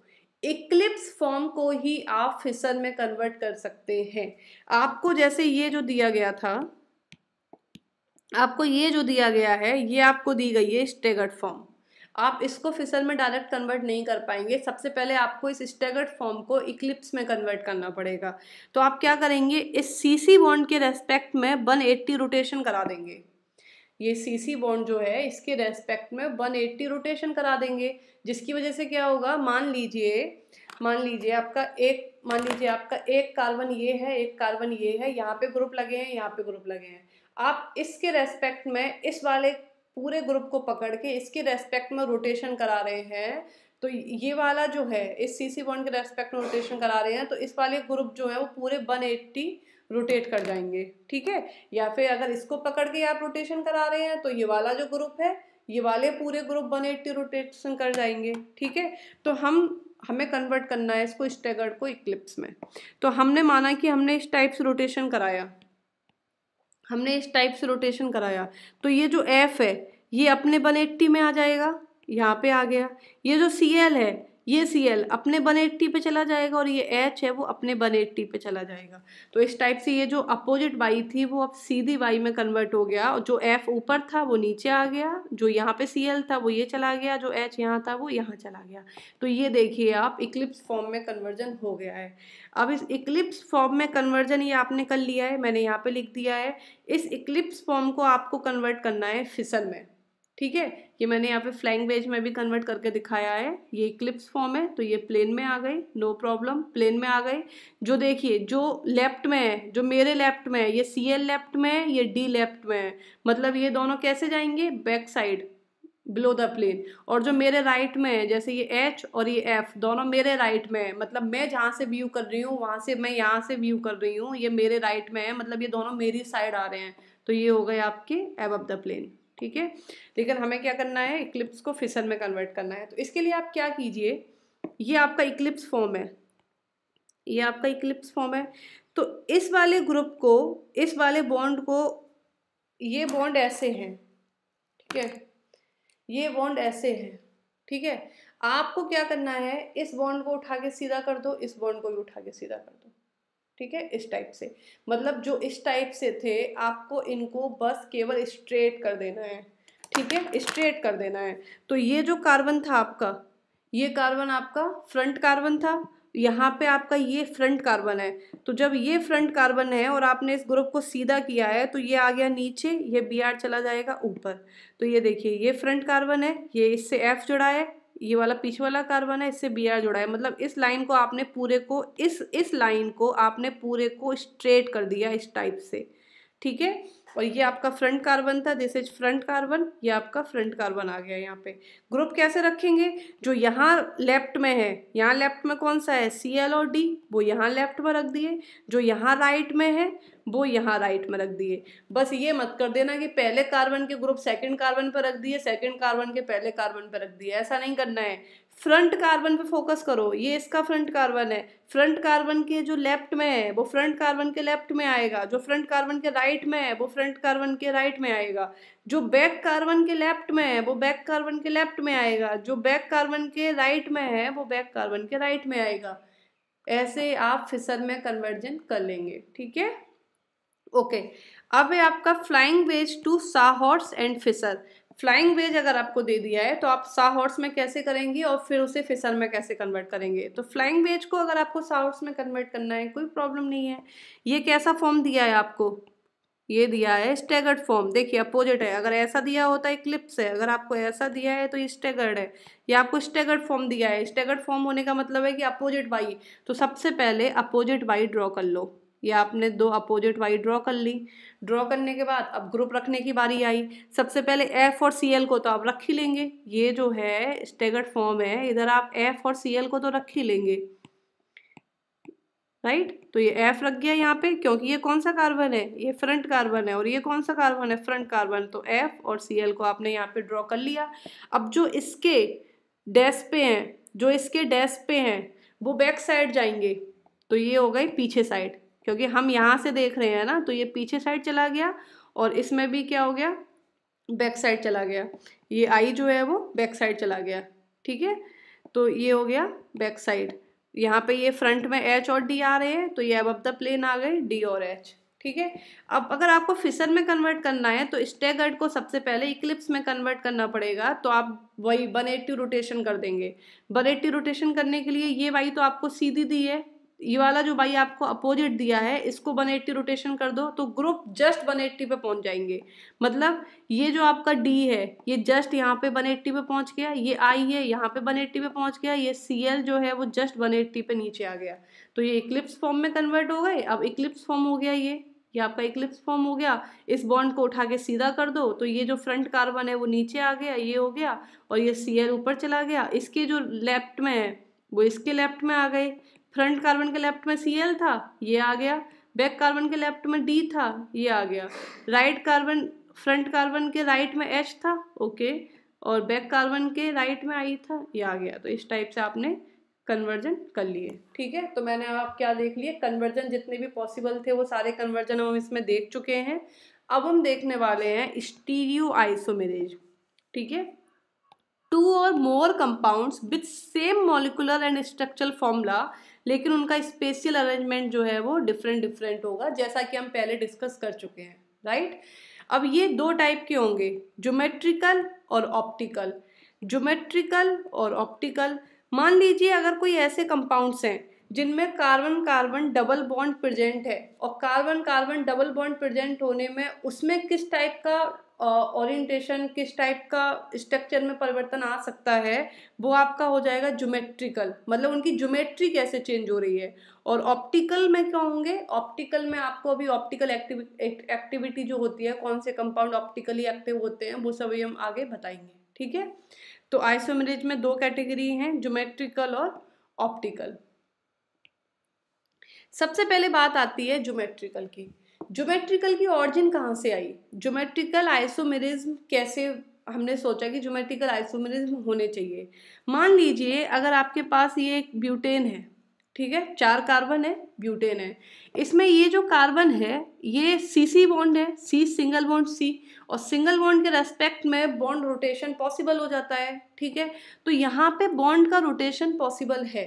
ठीक है, तो अगर आप इस सी बॉन्ड को सी डबल बॉन्ड में कन्वर्ट कर दें, मतलब इस सिंगल बॉन्ड को अगर आप डबल बॉन्ड में कन्वर्ट कर दें, तो अगर सिंगल बॉन्ड इस डबल बॉन्ड में कन्वर्ट हो जाएगा तो ये रोटेशन जो है पॉसिबल नहीं हो पाएगा। ये रोटेशन पॉसिबल नहीं होगा, मतलब आपने इस रोटेशन को रेस्ट्रिक्ट कर दिया है, रोटेशन इज रेस्ट्रिक्टेड, मतलब अब रोटेशन यहाँ पे पॉसिबल नहीं है। सिंस अब यहाँ पे रोटेशन पॉसिबल नहीं है तो ये जो ग्रुप है वो डिफरेंट टाइप से इन्वायरमेंट शो करने लगेंगे। ठीक है, मान लीजिए ये आपका कंपाउंड है और यहाँ पे सिंगल बॉन्ड जो था, जो आपके ब्यूटेन में सिंगल बॉन्ड था, वो आपने यहाँ डबल बॉन्ड में कन्वर्ट कर दिया है, मतलब अब यहाँ पे रोटेशन पॉसिबल नहीं है, तो अब यहाँ पे ज्योमेट्रिकल आइसोमेरिज्म आ जाएगा रोल में। ठीक है, इसमें भी 2 पॉसिबिलिटी आपको देखने को मिलेंगी। मान लीजिए जो सी डबल बॉन्ड सी है, इस पे पहले कार्बन पे जो ग्रुप लगे हैं ए और बी, दूसरे कार्बन पे भी सेम ग्रुप लगे हैं ए और बी, जैसे कि ऊपर वाला केस। इसमें आप देखिए सी डबल बॉन्ड सी, पहले कार्बन पे CH3 लगा है, H लगा है, दूसरे पे भी CH3 लगा है, H लगा है, सेम ग्रुप लगे हैं, मतलब दोनों कार्बन पे जो डबल बॉन्ड से अटैच हैं कार्बन, इन दोनों कार्बन पे सेम ग्रुप लगे हैं, ए और बी, ए और बी, तो ये पॉसिबिलिटी हो गई सेम ग्रुप लगे होने की। तो इसमें ज्योमेट्रिकल आइसोमेरिज्म आते हैं कैसे, मान लीजिए ये दोनों ए, मतलब दोनों सेम ग्रुप, जो यहाँ पे हमने माना CH3 और H हैं, CH3 अगर दोनों सेम साइड हो तो इसे बोलेंगे सिस, और अगर ये CH3 या फिर A और A अपोजिट साइड हो, मतलब एक इसमें ऊपर लगा है एक इसमें नीचे लगा है, तो ये हो जाएंगे ट्रांस। ठीक है, तो आपने देखा कि अगर ये कार्बन कार्बन डबल बॉन्ड से दोनों कार्बन पे जो ग्रुप लगे हैं A और B, अगर दोनों सेम है तो वहां पे रोल आएगा ज्योमेट्रिकल आइसोमेरिज्म का, जिसमें 2 कैटेगरी होगी, सिस और ट्रांस। लेकिन अगर कार्बन कार्बन डबल बॉन्ड में जो कार्बन है इन पे चारों ग्रुप अलग हों, A B, इस पे X और Y सेम नहीं है, इनमें से ट्रांस नहीं हो सकता, इनका नोमेनक्लेचर ही बदल जाएगा। इसके लिए EZ नोमेनक्लेचर रखा गया है, इसमें नाम दिया जाएगा E और Z, और पहले वाले केस में दिया जाएगा सिस और ट्रांस। ठीक है। तो किस तरीके से आपने एक सिंगल बॉन्ड सी को डबल बॉन्ड में कन्वर्ट करके उसके रोटेशन को रेस्ट्रिक्ट करके एक नए आइसोमर्स को जनरेट कर दिया, और उसका नॉमेनक्लेचर भी अलग हो गया। अगर सी डबल बॉन्ड सी है, ग्रुप ए और बी, इस पे भी ए और बी, तो सिस ट्रांस आ जाएंगे। मानो दोनों ए और ए सेम साइड है तो सिस, अगर ए और ए अपोजिट साइड है तो ट्रांस। अगर ग्रुप चारों ही अलग है तो वहाँ पे सिस ट्रांस नहीं आएगा, वहाँ पे आएगा E Z nomenclature, right. E Z nomenclature आपका डिसाइड होगा प्रायोरिटी के बेसिस पे। अभी हम आगे देखेंगे चारों ग्रुप का आप प्रायोरिटी ऑर्डर देखेंगे। सबसे पहले इस कार्बन का प्रायोरिटी देखेंगे, नंबर 1 नंबर 2, फिर इस कार्बन का प्रायोरिटी देखेंगे, नंबर 1 नंबर 2। सेम प्रायोरिटी वाले सेम साइड है या अपोजिट साइड है वो देखेंगे, उससे डिसाइड होगा ई और जेड नॉमेनक्लेचर, राइट। तो अब हम आपको दो चीज बताने वाले हैं, सिस ट्रांस और ई जेड, ठीक है। जैसे कि सिस आइसोमर, यहाँ देखिए ए और ए सेम साइड है, सिस आइसोमर हो गया। ए और ए अपोजिट साइड है, अपोजिट साइड, राइट। तो ये हो गया आपका ट्रांस आइसोमर। एग्जाम्पल देखते हैं 2 ब्यूटीन। ये देखिए ब्यूटीन है, जो जस्ट अभी हमने आपको ब्यूटेन का एक डबल बॉन्ड में कन्वर्ट करके ब्यूटीन बनाया था, उसी का एग्जाम्पल उठाया है। CH3 सेम साइड है, ये हो गया सिस, अपोजिट साइड है ट्रांस। यहाँ देखिए मैलिक एसिड, ये आपका एग्जाम में आया है, अभी आप पीछे देखेंगे सिस ट्रांस वाला क्वेश्चन आपका आया है। ज्योमेट्रिकल आइसोमेरिज्म पे शॉर्ट नोट आया है आपके एग्जाम में, तो ज्योमेट्रिकल आइसोमेरिज्म आपको पता होना चाहिए, कम से कम 2 एग्जाम्पल भी पता होना चाहिए, राइट। तो ये देखेंगे आप, यहाँ COH दोनों सेम साइड है तो ये सिस फॉर्म हो गया। यहाँ पे देखिए जस्ट अपोजिट साइड है तो ये ट्रांसफॉर्म हो गया। मैलिक एसिड का जो सिस फॉर्म होता है उसे तो मैलिक एसिड बोलते हैं, लेकिन ट्रांसफॉर्म को बोलते हैं फ्यूमरिक एसिड, ठीक है। ओके, तो सिस ट्रांस आपने देख लिया। अब हम देखेंगे ई जेड नॉमेनक्लेचर। तो सबसे पहले आप प्रायोरिटी चेक करेंगे। ये जो कार्बन है सबसे पहले इसके दोनों ग्रुप का प्रायोरिटी चेक करेंगे, 1 और 2। फिर ये जो कार्बन है इसके दोनों ग्रुप का प्रायोरिटी चेक करेंगे, 1 और 2, ठीक है। तो सबसे पहले क्या हो गया, इसका प्रायोरिटी चेक किया 1 और 2, और इसका भी प्रायोरिटी चेक किया 1 और 2। 1 2 3 4 पे नहीं जाना है, डबल बॉन्ड के रेस्पेक्ट में पहले इस कार्बन के प्रायोरिटी चेक करो 1 2, फिर इस कार्बन का प्रायोरिटी चेक करो 1 2, ठीक है। अगर सेम प्रायोरिटी, जैसे इसमें 1 और 1 सेम प्रायोरिटी है और दोनों सेम साइड है, तो इसे बोलेंगे जेड आइसोमर, ठीक है। अगर सेम प्रायोरिटी अपोजिट साइड है तो इसे बोलेंगे ई आइसोमर। ये जेड और ई कहाँ से आए हैं, ये एक जर्मन टर्म से आए हैं, एक जर्मन शब्द है जिसका है ये जुसमैन, जिसका जेड ले लिया है क्योंकि इसका मतलब होता है टुगेदर, मतलब सेम साइड, इसके लिए इसे बोल दिया है जेड आइसोमर। ऐसे ही जर्मन शब्द है ये एंटीजन, इसका ई ले लिया है, इसका मतलब होता है एक्रोस या फिर अपोजिट। तो जहाँ पे अपोजिट होगा मतलब एंटीजन है, मतलब ई आइसोमर है। जहाँ पे सेम साइड है मतलब टुगेदर है, मतलब जेड आइसोमर है, ठीक है। टर्मिनोलॉजी इन जर्मन टर्म से ली गई है। तो आपको क्लियर हुआ ई जेड नॉमेनक्लेचर, राइट।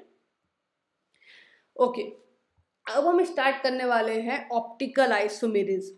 हमने ज्योमेट्रिकल देख ली, अब ऑप्टिकल देखने वाले हैं। ऑप्टिकल आइसोमेरिज्म देखने से पहले एक टर्म है ऑप्टिकल एक्टिविटी, ये आपको पता होनी चाहिए।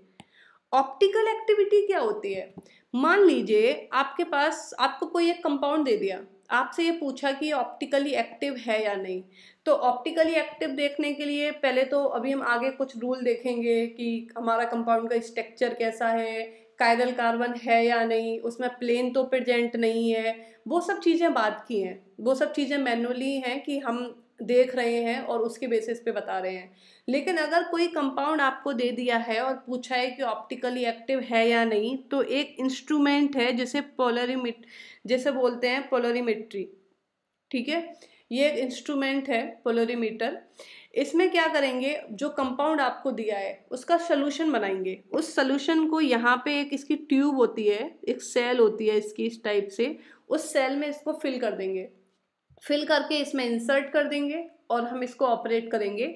ऑपरेट करने के बाद आप देखेंगे कि अगर ये प्लेन पोलराइज्ड लाइट को किसी एंगल पे रोटेट कर रहा है तो आपका जो कंपाउंड था जिसका सोल्यूशन आपने बनाया वो ऑप्टिकली एक्टिव है।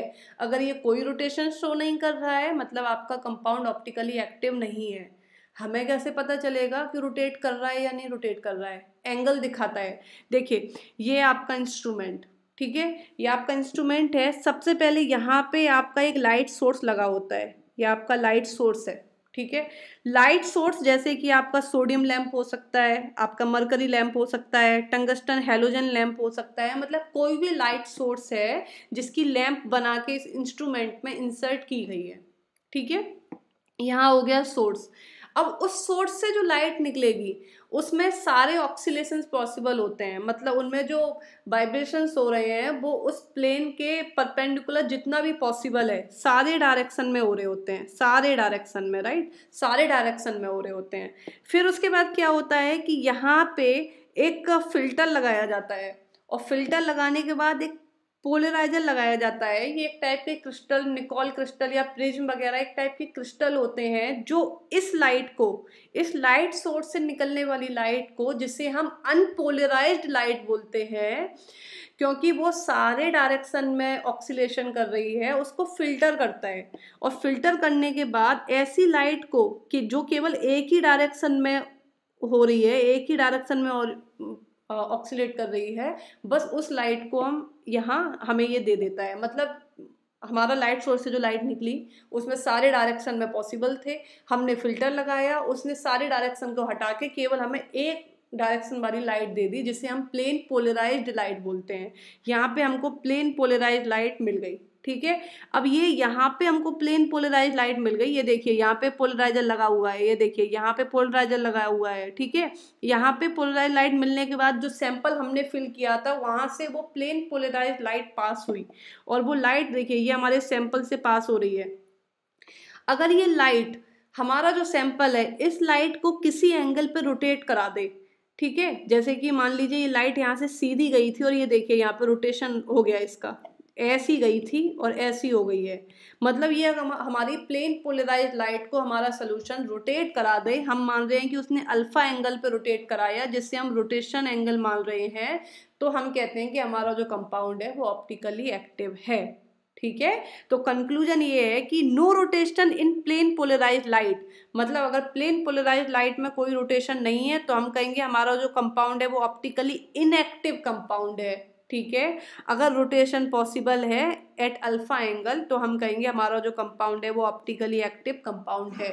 आपको पता कैसे चलता है कि रोटेशन हो रहा है या नहीं हो रहा है? आप यहाँ पे रीडिंग देखेंगे, यहाँ पे रीडिंग आती है, यहाँ पे डिस्प्ले वगैरह लगा रहता है जिसका सिस्टम यहाँ से होता है, आपको यहाँ पे एक डिस्प्ले दिखेगा, उस डिस्प्ले में दिखाई देगा +12 -12 इस टाइप से रीडिंग आती है, तो वो आपको बताता है कि +12 मतलब इसने कितने एंगल पे कौन सी डायरेक्शन में रोटेट कराया है, ठीक है। ये आपको इस इंस्ट्रूमेंट में देखने को मिल जाता है। देखिए जो ऑर्डिनरी लाइट होती है जो हमारी लैंप से निकली, जैसे हमने अभी आपको यहाँ पे लैंप बताया, मरकरी लैंप यूज कर सकते हैं, सोडियम लैंप, वो पोलरीमीटर जो इंस्ट्रूमेंट है वो डिपेंड करता है कंपनी ने कौन सी लैंप उसमें लगाई है, ठीक है। तो ये बहुत सारी लैंप होती हैं जिनको as a light source use किया जाता है, जिसे जो लाइट निकलती है वो ऑर्डिनरी लाइट निकलती है, ठीक है। तो इसमें जो देखिए ये जो है अनपोलराइज लाइट है, इसमें देखिए सारी डायरेक्शन में ऑक्सीलेशन पॉसिबल्स हैं, सारी डायरेक्शन में ऑक्सीलेशन पॉसिबल है। लेकिन अगर यहाँ पे कोई भी ऐसा कंपाउंड लगाया है जिसे हम पोलराइजिंग फिल्टर बोलेंगे, जैसे आपका निकोल प्रिज्म हो गया, ये एग्जाम्पल है, निकोल प्रिज्म हो गया, या फिर ये पर्टिकुलर टाइप ऑफ क्रिस्टल हो गया, तो वो इस लाइट को फिल्टर करके केवल एक डायरेक्शन का ऑक्सीलेशन ही आपको देगा, जिसे बोलते हैं polarised light, plane polarised light, vibrations only in one plane, ठीक है। और इसी प्लेन पोलराइज्ड लाइट को यूज किया जाता है आपके सैंपल में पास करा के ये देखने के लिए कि इस लाइट में रोटेशन हो रहा है या नहीं हो रहा है, वो हमको बताएगा कि हमारा कंपाउंड ऑप्टिकली एक्टिव है या नहीं है, ठीक है, ओके। तो क्या हुआ, मैं ये आपको बता चुकी हूँ।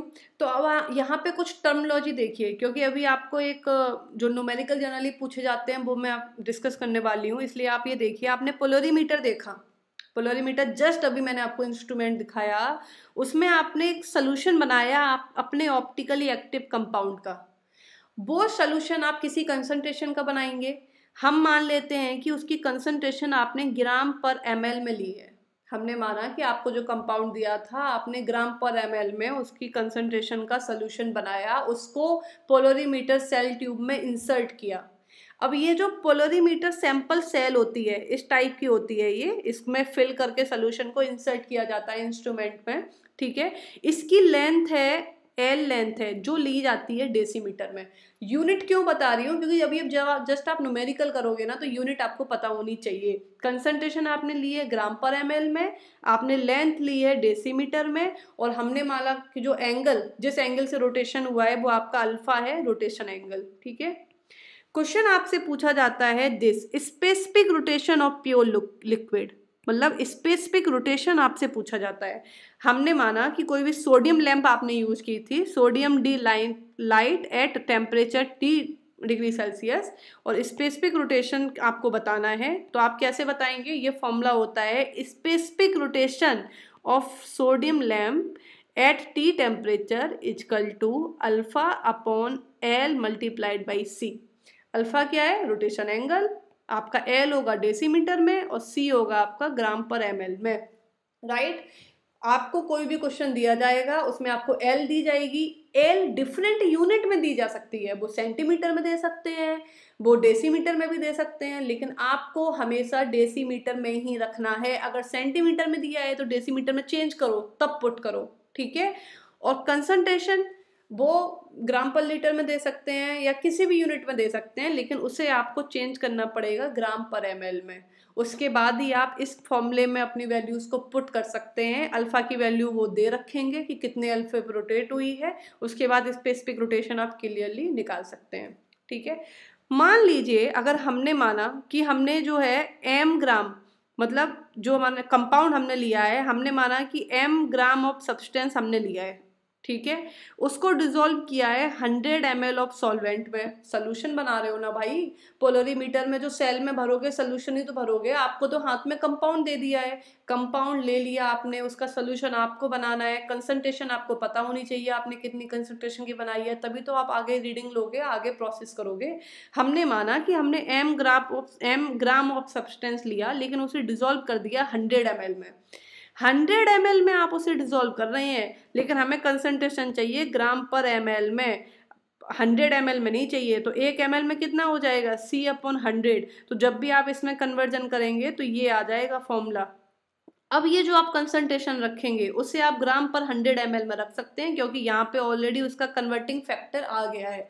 तो इतना कंफ्यूज मत हो, सबसे सिंपल है, जो कंसंट्रेशन आपको दी हो पहले ही आप उसे ग्राम पर ml में चेंज कर लो और सिंपली फॉर्मूला में रख दो। फॉर्मूला में कन्वर्जन करो या अपनी कंसंट्रेशन में कन्वर्जन करो, रिजल्ट सेम आएगा, पर आपको कंफ्यूजन नहीं होना चाहिए, ठीक है। नाउ ऑप्टिकल एक्टिविटी देख लिया, कौन से कंपाउंड ऑप्टिकल एक्टिविटी दिखाएंगे, कैसे हमको पता चलता है। अब हम देखेंगे ऑप्टिकल आइसोमेरिज्म। ऐसे कंपाउंड जिनका मॉलिक्यूलर और स्ट्रक्चरल फॉर्मूला सेम होता है लेकिन उनकी ऑप्टिकल एक्टिविटी में डिफरेंस हो जाता है, वो होते हैं आपकी ऑप्टिकल आइसोमेरिज्म दिखाते हैं, ठीक है। एक कंपाउंड आपका क्लॉक बाई रोटेशन दिखाएगा, दूसरा कंपाउंड आपका एंटी क्लॉक बाई रोटेशन दिखाएगा, ठीक है। तो इन दोनों आइसोमर्स को बोलेंगे ऑप्टिकल आइसोमेरिज्म, ठीक है। मान लीजिए कि आपका कोई भी कंपाउंड है, आपने सोल्यूशन बना के इंसर्ट किया, अगर वो क्लॉक बाई रोटेशन दिखा रहा है और एंटी क्लॉक बाई रोटेशन भी दिखा रहा है, इसका मतलब है कि मॉलिक्यूलर फॉर्मूला तो सेम है, स्ट्रक्चर फॉर्मूला भी सेम है, लेकिन वो रोटेशन अलग अलग दिखा रहा है, मतलब उसमें ऑप्टिकल आइसोमेरिज्म पॉसिबल है, ठीक है। जैसे ये कोई कंपाउंड है, कार्बन है, 4 डिफरेंट एटम्स हैं, ग्रुप्स हैं, मतलब कायरल कार्बन है, नो प्रॉब्लम। इस टाइप से आपने इसे ड्रॉ कर लिया, ये दोनों प्लेन पे आ गए, ठीक है। ये आपने ड्रॉ कर लिया कंपाउंड को, यहाँ पे मिरर रखा, मिरर देखने के बाद ये कंपाउंड देखिए, ये दोनों आपके मिरर इमेज हैं। ये मिरर इमेज तो है, अगर आप मिरर के सामने खड़े होंगे तो आपको जो मिरर इमेज दिखेगी अपनी ऐसी दिखेगी, जैसे मेरा फेस आ गया तो मुझे वहाँ पे भी अपना फेस आगे दिखेगा, यहाँ पे एफ आगे था तो मिरर में भी यहाँ पे आपको एफ आगे दिखेगा, ये तो मिरर इमेज है ना। तो ये इसकी मिरर इमेज तो है, लेकिन अगर इस मिरर इमेज को उठा के इसके ऊपर रखें तो ये इस पर सुपर इम्पोज नहीं होगी। मतलब अगर आप इस वाली मिरर इमेज को उठा के इस वाले कंपाउंड पे रखेंगे तो ये F चला जाएगा Br के ऊपर और ये Br आ जाएगा इस F के ऊपर, मतलब ये non super imposable mirror images हैं। तो ऐसे कंपाउंड जो non super imposable mirror images show करते हैं वो ऑप्टिकल आइसोमर्स दिखा सकते हैं। ठीक है, ऑप्टिकल एक्टिविटी जनरेट होने का कारण क्या है, ऑप्टिकल एक्टिविटी क्यों जनरेट होती है, इसका सबसे बड़ा कारण है मॉलिक्यूल में एसिमेट्री होना। अगर आप टेट्राहेड्रल मॉलिक्यूल की बात करें तो इसमें एक कार्बन पे 4 डिफरेंट ग्रुप लगे हैं जो इसे कायरल बना रहे हैं, और ये 4 डिफरेंट ग्रुप लगे हैं मतलब इसमें हाईली एसिमेट्रिकल है, ये हाईली एसिमेट्रिकल, तो हाईली एसिमेट्रिकल मॉलिक्यूल है और इस एसिमेट्री की वजह से ही ऑप्टिकल एक्टिविटी आती है। मान लीजिए ये आपने एक गोल ले लिया है, आपने एक स्क्वायर ये ले लिया है सर्कल, इस सर्कल को कोई भी बॉल है, कोई भी गोल बॉल है, अगर आप बीच से उसको हाफ कर देंगे तो आप देखेंगे कि उसके दोनों पार्ट आइडेंटिकल है, बिल्कुल सेम है, मतलब उसमें काफी ज्यादा सिमेट्री, बल्कि पूरी सिमेट्री है, वो सिमेट्रिकल मॉलिक्यूल है क्योंकि उसे बीच से आप हाफ कर रहे हैं, दोनों आपको सेम दिख रहे हैं, जिसे आप बोलेंगे प्लेन ऑफ सिमेट्री। तो ऐसा जो मॉलिक्यूल जिनमें सिमेट्री प्रेजेंट होगी वो ऑप्टिकल एक्टिविटी नहीं दिखाएंगे, वो ऑप्टिकल आइसोमेरिज्म होल्ड नहीं करेंगे। तो ऐसे कंपाउंड जो ऑप्टिकली एक्टिव होंगे उनमें हमेशा प्लेन ऑफ सिमेट्री अब्सेंट होगी, हमेशा प्लेन ऑफ सिमेट्री अब्सेंट होगी। ठीक है, तो जैसे कोई भी अगर आपको ऑर्गेनिक कंपाउंड दे दिया है और ऑर्गेनिक कंपाउंड को आपको चेक करना है कि ऑप्टिकली एक्टिविटी दिखाएगा या नहीं, ऑप्टिकल आइसोमेरिज्म होल्ड करेगा या नहीं, तो आपको कुछ पॉइंट चेक करने पड़ेंगे। पहला, आप ये देखो कि एसिमेट्रिक या कायरल कार्बन प्रेजेंट है या नहीं, यहाँ देखो कायरल कार्बन प्रेजेंट है। ठीक है, दूसरा देखो कि उनकी जो मिरर इमेज जो है वो नॉन सुपर इम्पोजिबल है या नहीं, मतलब उनकी मिरर इमेज को अगर एक के ऊपर एक उठा के रखें तो वो एक दूसरे के ऊपर सुपर इम्पोज ना हो जाए। ठीक है, तो अगर आप इसको इसके ऊपर उठा के रखेंगे तो F जो है ये Br के ऊपर चला जाएगा, इसका मतलब ये सुपर इम्पोज नहीं होगा। तो इसमें देखिए एसिमेट्रिक कायरल कार्बन भी है, non super imposable mirror image भी है, और तीसरा पॉइंट है प्लेन ऑफ सिमेट्री प्रेजेंट नहीं होनी चाहिए। टेट्राहाइड्रल में तो प्लेन ऑफ सिमेट्री प्रेजेंट होती ही नहीं है, इसलिए ये दोनों आपके कैसे होंगे, ऑप्टिकली एक्टिव कंपाउंड्स होंगे और ऑप्टिकल आइसोमेरिज्म को भी शो करेंगे। ठीक है, ओके। अगर आप इस वाले कंपाउंड को देखें एक बार, ऐसा अभी आपको टार्टरिक एसिड का एग्जांपल देखने को मिल जाएगा, तो इस वाले कंपाउंड में आप देखेंगे कि ये कार्बन है, इसके पास 4 डिफरेंट ग्रुप हैं, मतलब ये ऑप्टिकली एक्टिव तो कार्बन है, कार्बन तो कायरल है, लेकिन फिर भी ये कंपाउंड जो है वो ऑप्टिकली एक्टिव नहीं है। ऐसा इसका कारण क्या है, अगर इस कंपाउंड को आप बीच से हाफ करेंगे तो इसको ऊपर वाला पोर्शन और नीचे वाला पोर्शन सेम है, मतलब इसमें प्लेन ऑफ सिमेट्री पॉसिबल है। प्लेन ऑफ सिमेट्री पॉसिबल होने की वजह से ये कंपाउंड एक कायरल हो जाएगा, ऑप्टिकली इनएक्टिव हो जाएगा। ठीक है, और चौथा और लास्ट पॉइंट, ये जनरली आपके सिलेबस में बेसिक में नहीं आता है, centre of symmetry also should be absent. अगर कोई भी कंपाउंड है तो उसमें सेंटर ऑफ सिमेट्री भी एब्सेंट होनी चाहिए। ठीक है, लेकिन जनरली इजी क्वेश्चंस में प्लेन ऑफ सिमेट्री रहती है, सेंटर ऑफ सिमेट्री के क्वेश्चंस कम ही आपके सिलेबस में दिए जाते हैं। तो अब हम एग्जाम्पल देखते हैं लैक्टिक एसिड का, ये आपके एग्जाम में आया है, बहुत इंपॉर्टेंट है, लैक्टिक एसिड पे 2-3 बार क्वेश्चन आ चुका है। ये आपका lactic acid CH OH CH3, C से CH3 OH COOH, इसको लिखते हैं CH3 CH OH COOH, carbon एक OH एक H एक CH3 एक COH, ये आपका लैक्टिक एसिड। पहला पॉइंट कायरल कार्बन है, टिक। दूसरा प्लेन एब्सेंट है, टिक। दूसरा सेंटर ऑफ सिमेट्री, वो भी नहीं है। अब मिरर इमेज बनाओ, इसकी आपने मिरर इमेज बनाई तो जस्ट यहाँ पे ये प्लस था, यहाँ पे भी प्लस बना लिया, फिशर बना रहे हैं आप। ठीक है, ये फिशर प्रोजेक्शन है, यहाँ पे OH, जस्ट इसके सामने आपको OH दिखाई देगा, फिर H, ऊपर COH CH3। आप इसको सुपर इम्पोज कराने की कोशिश करो तो इस H के ऊपर आ जाएगा OH, मतलब ये non super imposable mirror images हैं। इसका मतलब ये आपका क्या है, लैक्टिक एसिड जो है वो ऑप्टिकल आइसोमेरिज्म दिखाएगा। यहाँ देखिए, एक आपका ये है लैक्टिक एसिड, दूसरा ये है, ये देखिए मिरर इमेज है, यहाँ पे OH है यहाँ पे OH है। जरा इसको इसके ऊपर सुपर इम्पोज करके देखो, क्या ये एक दूसरे के ऊपर सुपर इम्पोज हो जाएंगी? सुपर इम्पोज होने का मतलब है कि अगर आप एक दूसरे के ऊपर रखते हैं तो वो बिल्कुल सेम ओवरलैप हो जाए, आपको पता ही ना चले कि आपने उसको एक दूसरे के ऊपर रखा है, आपको वो दोनों एक ही महसूस होनी चाहिए। वो होती है सुपर इम्पोज होने का मतलब। ठीक है, ये हो जाती है सुपर इम्पोज। तो यहाँ पे ये नॉन सुपर इम्पोजिबल है। ओके, तो लैक्टिक एसिड का जो है वो बहुत ही ज़्यादा एग्जाम्पल आपके एग्जाम में आया है। अब हम बात करते हैं टार्टरिक एसिड की। टार्टरिक एसिड, ये है आपका टार्टरिक एसिड। इसमें आप देखेंगे दो है कार्बन, दो काइरल कार्बन है, COH HOH, ऐसे ही सेम नीचे COH HOH, ये आपका टार्टरिक एसिड। इसकी कौन कौन सी पॉसिबिलिटी है वो हम एक बार देखेंगे। मान लीजिए इसके डिफरेंट डिफरेंट टाइप के स्पाशियल अरेंजमेंट है। Spatial arrangement of various group in tartaric acid. Tartaric acid में बहुत सारे टाइप से उसका अगर हम अरेंजमेंट कर देते हैं तो डिफरेंट डिफरेंट टाइप का ग्रुप्स बन जाते हैं।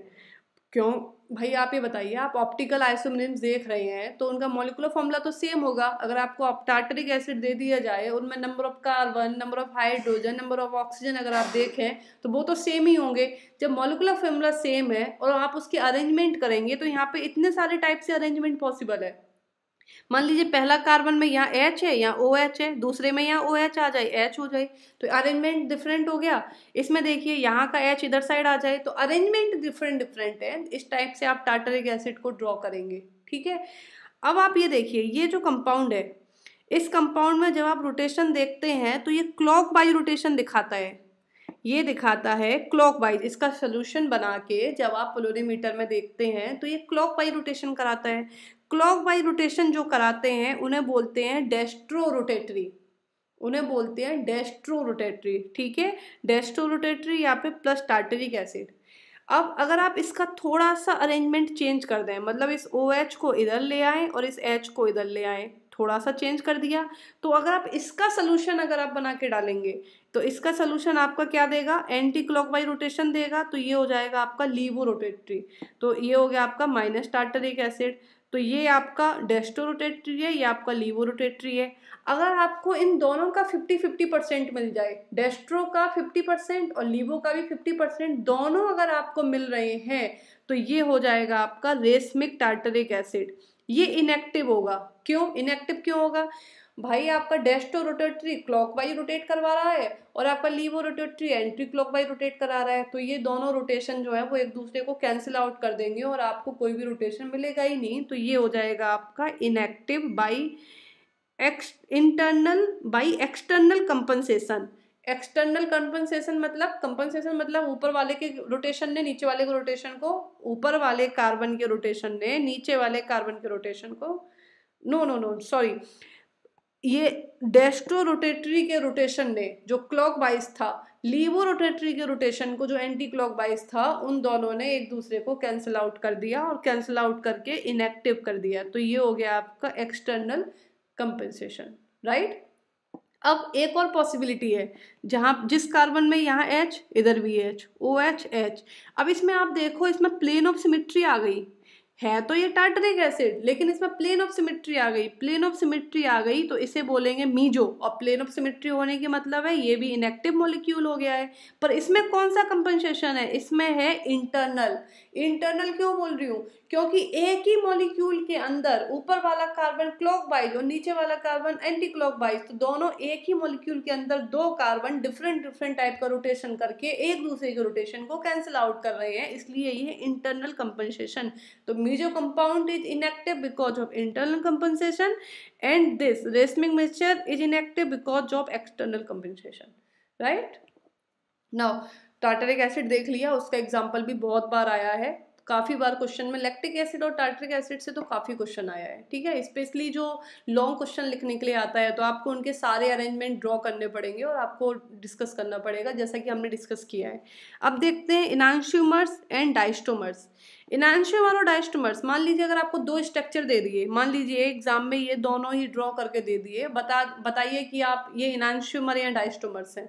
तो इसके लिए आपको क्या करना है? सिंपली सबसे पहले RS कॉन्फ़िगरेशन निकालो। यहाँ पे दो कायरल कार्बन प्रेजेंट है तो दोनों कायरल कार्बन पे RS निकालो। मान लीजिए आपको जो पहला कंपाउंड दिया है उसके पहला कार्बन R है, दूसरा कार्बन भी R है, और अगर आपको दूसरा कंपाउंड भी दिया है, उनका ही पहला कार्बन आर दूसरा कार्बन भी आर, मतलब सेम, जो इसमें वही इसमें, दोनों सेम है, तो वो होमोमर्स हो जाएंगे, आइडेंटिकल कंपाउंड्स हो जाएंगे, जिसका हम डिस्कस पहले ही कर चुके हैं। अब हम डिस्कस कर रहे हैं इनांशियोमर एंड डायस्ट्रोमर्स, ठीक है। तो इनांशियोमर्स के लिए क्या होता है कि जो आपका इलेक्ट्रॉनिक कॉन्फ़िगरेशन है वो पूरा ही बदल जाए। मतलब आपके पास दो कार्बन प्रेजेंट है, अगर आपके पास दो कार्बन प्रेजेंट है और दोनों का अगर आर कॉन्फ़िगरेशन आ रहा है और दूसरे वाले में दोनों का एस आ रहा है, तो दोनों चेंज हो गए, ये इनांशियोमर होगा। मान लीजिए दोनों का एस था और दूसरे वाले में दोनों का आर आ गया, मतलब ये भी इनांशियोमर है। मान लीजिए पहले वाले का आर था, उसका एस हो गया, दूसरे का एस था, उसका आर हो गया, ये भी तो दोनों चेंज हो गए ना। दोनों बिल्कुल ही चेंज हो जाएं तो ये आपके इनांशियोमर्स में आ जाएंगे, राइट, जिसमें ऑल कॉन्फ़िगरेशन रिवर्स्ड। डायस्टोमर्स के लिए क्या होगा, एटलीस्ट वन कॉन्फ़िगरेशन अनचेंज। मान लीजिए कोई एक कार्बन है जिसका कॉन्फ़िगरेशन चेंज नहीं हुआ, तो वो होंगे आपके डायस्टोमर्स। मान लीजिए आर आर था और दूसरे वाले में आपने चेक किया आर एस, तो इसमें आर आर तो सेम है, इसका मतलब ये आ जाएंगे आपके डायस्टोमर्स। तो ये हो गई आपकी डायस्टोमर्स की कैटेगरी। होमोमर्स या फिर आइडेंटिकल, सेम, कोई भी कॉन्फ़िगरेशन चेंज ही होना नहीं चाहिए, ठीक है, तो वो हो जाएंगे आपके होमोमर्स। तो अगर आपको स्ट्रक्चर्स देके इनांशियोमर्स पूछ ले, डायस्टोमर्स पूछ ले या होमोमर्स पूछ ले, तो जरूरी है कि आप उनका कॉन्फ़िगरेशन निकालें, उस कॉन्फ़िगरेशन के बेसिस पे आप बताएं कि वो इनांशियोमर है या फिर डायस्टोमर्स हैं। मान लीजिए इनांशियोमर्स पे कोई क्वेश्चन आ जाता है, अगर इनांशियोमर पे कोई क्वेश्चन आ जाता है तो आप ये स्ट्रक्चर ड्रॉ कर सकते हैं। आप ये स्ट्रक्चर ड्रॉ कर सकते हैं, टार्टरिक एसिड का आपको वैसे ही इसका माइंड में रखना पड़ेगा। तो आप देखेंगे ये कार्बन यहाँ पे आर है और ये कार्बन यहाँ पे एस है, और ये कार्बन इसमें आर है, ये कार्बन यहाँ पे एस है, मतलब ये जो कंपाउंड था और इसकी मिरर इमेज जो है उसमें कॉन्फ़िगरेशन जस्ट दोनों कॉन्फ़िगरेशन ही रिवर्स हो गए हैं, मतलब ये दोनों आपके इनांशियोमर्स हैं, ठीक है। तो ये इनांशियोमर्स के एग्जाम्पल में आप इसको राइट डाउन कर सकते हैं। नाउ अब पॉइंट आता है कि रेजुलेशन ऑफ रेसमिक मॉडिफिकेशन, मतलब जो रेसमिक मिक्सचर है, जो 50-50% मिक्सचर मिल रहा है, उनका रेजुलेशन या उनका सेपरेशन आप कैसे करेंगे। देखिए आइसोमर्स का, स्टीरियो आइसोमर्स का सेपरेशन कितना जरूरी है ये हम पहले भी डिस्कस कर चुके हैं, क्योंकि सबसे बड़ी मिस्टेक थी ये थैलेडोमाइड डाइजेस्टर थैलेडोमाइड डाइजेस्टर, क्योंकि इसमें सेपरेशन नहीं हुआ था, मतलब जो इनांशियोमर जो ड्रग था वो बिल्कुल प्योर नहीं था, उसका प्यूरिफिकेशन नहीं था, वो कम्प्लीटली प्योर ना होने की वजह से उसका एस आइसोमर उसमें प्रेजेंट था जो टॉक्सिक नेचर का था, जिसकी वजह से इतनी ज़्यादा प्रॉब्लम क्रिएट हुई थी, राइट। तो जरूरी है कि प्यूरिफिकेशन, कोई भी ड्रग, कोई भी कंपाउंड अगर एज ए ड्रग मार्केट में लॉन्च हो रहा है तो उसका जो इनांशियोमर एज ए मेडिसिन काम कर रहा है उसका प्यूरिफिकेशन, उसका 100% प्योर होना बहुत जरूरी है।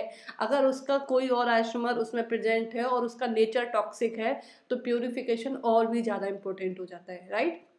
तो अब हम देखेंगे रेजुलेशन।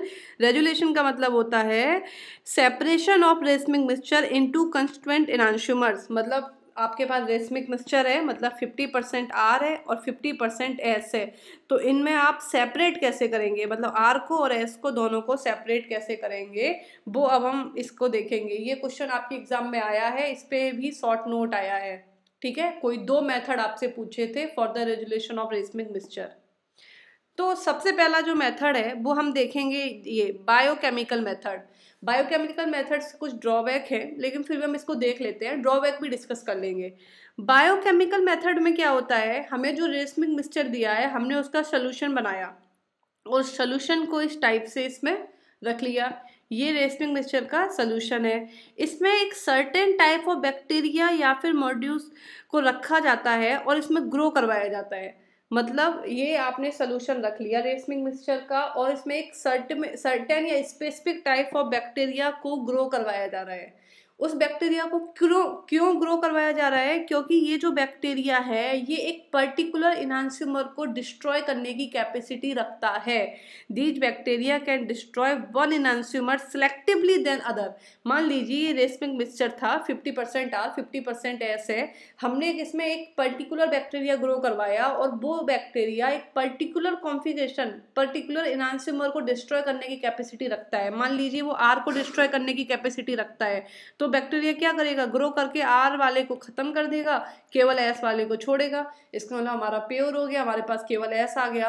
लेकिन इसका ड्रॉबैक है। ड्रॉबैक क्या है कि हमें एक इनांस्यूमर को लेने के लिए दूसरे के साथ कंप्रोमाइज करना पड़ रहा है। मतलब अगर हमें एक इनांस्यूमर चाहिए तो हमें उसके लिए दूसरे को खोना पड़ रहा है।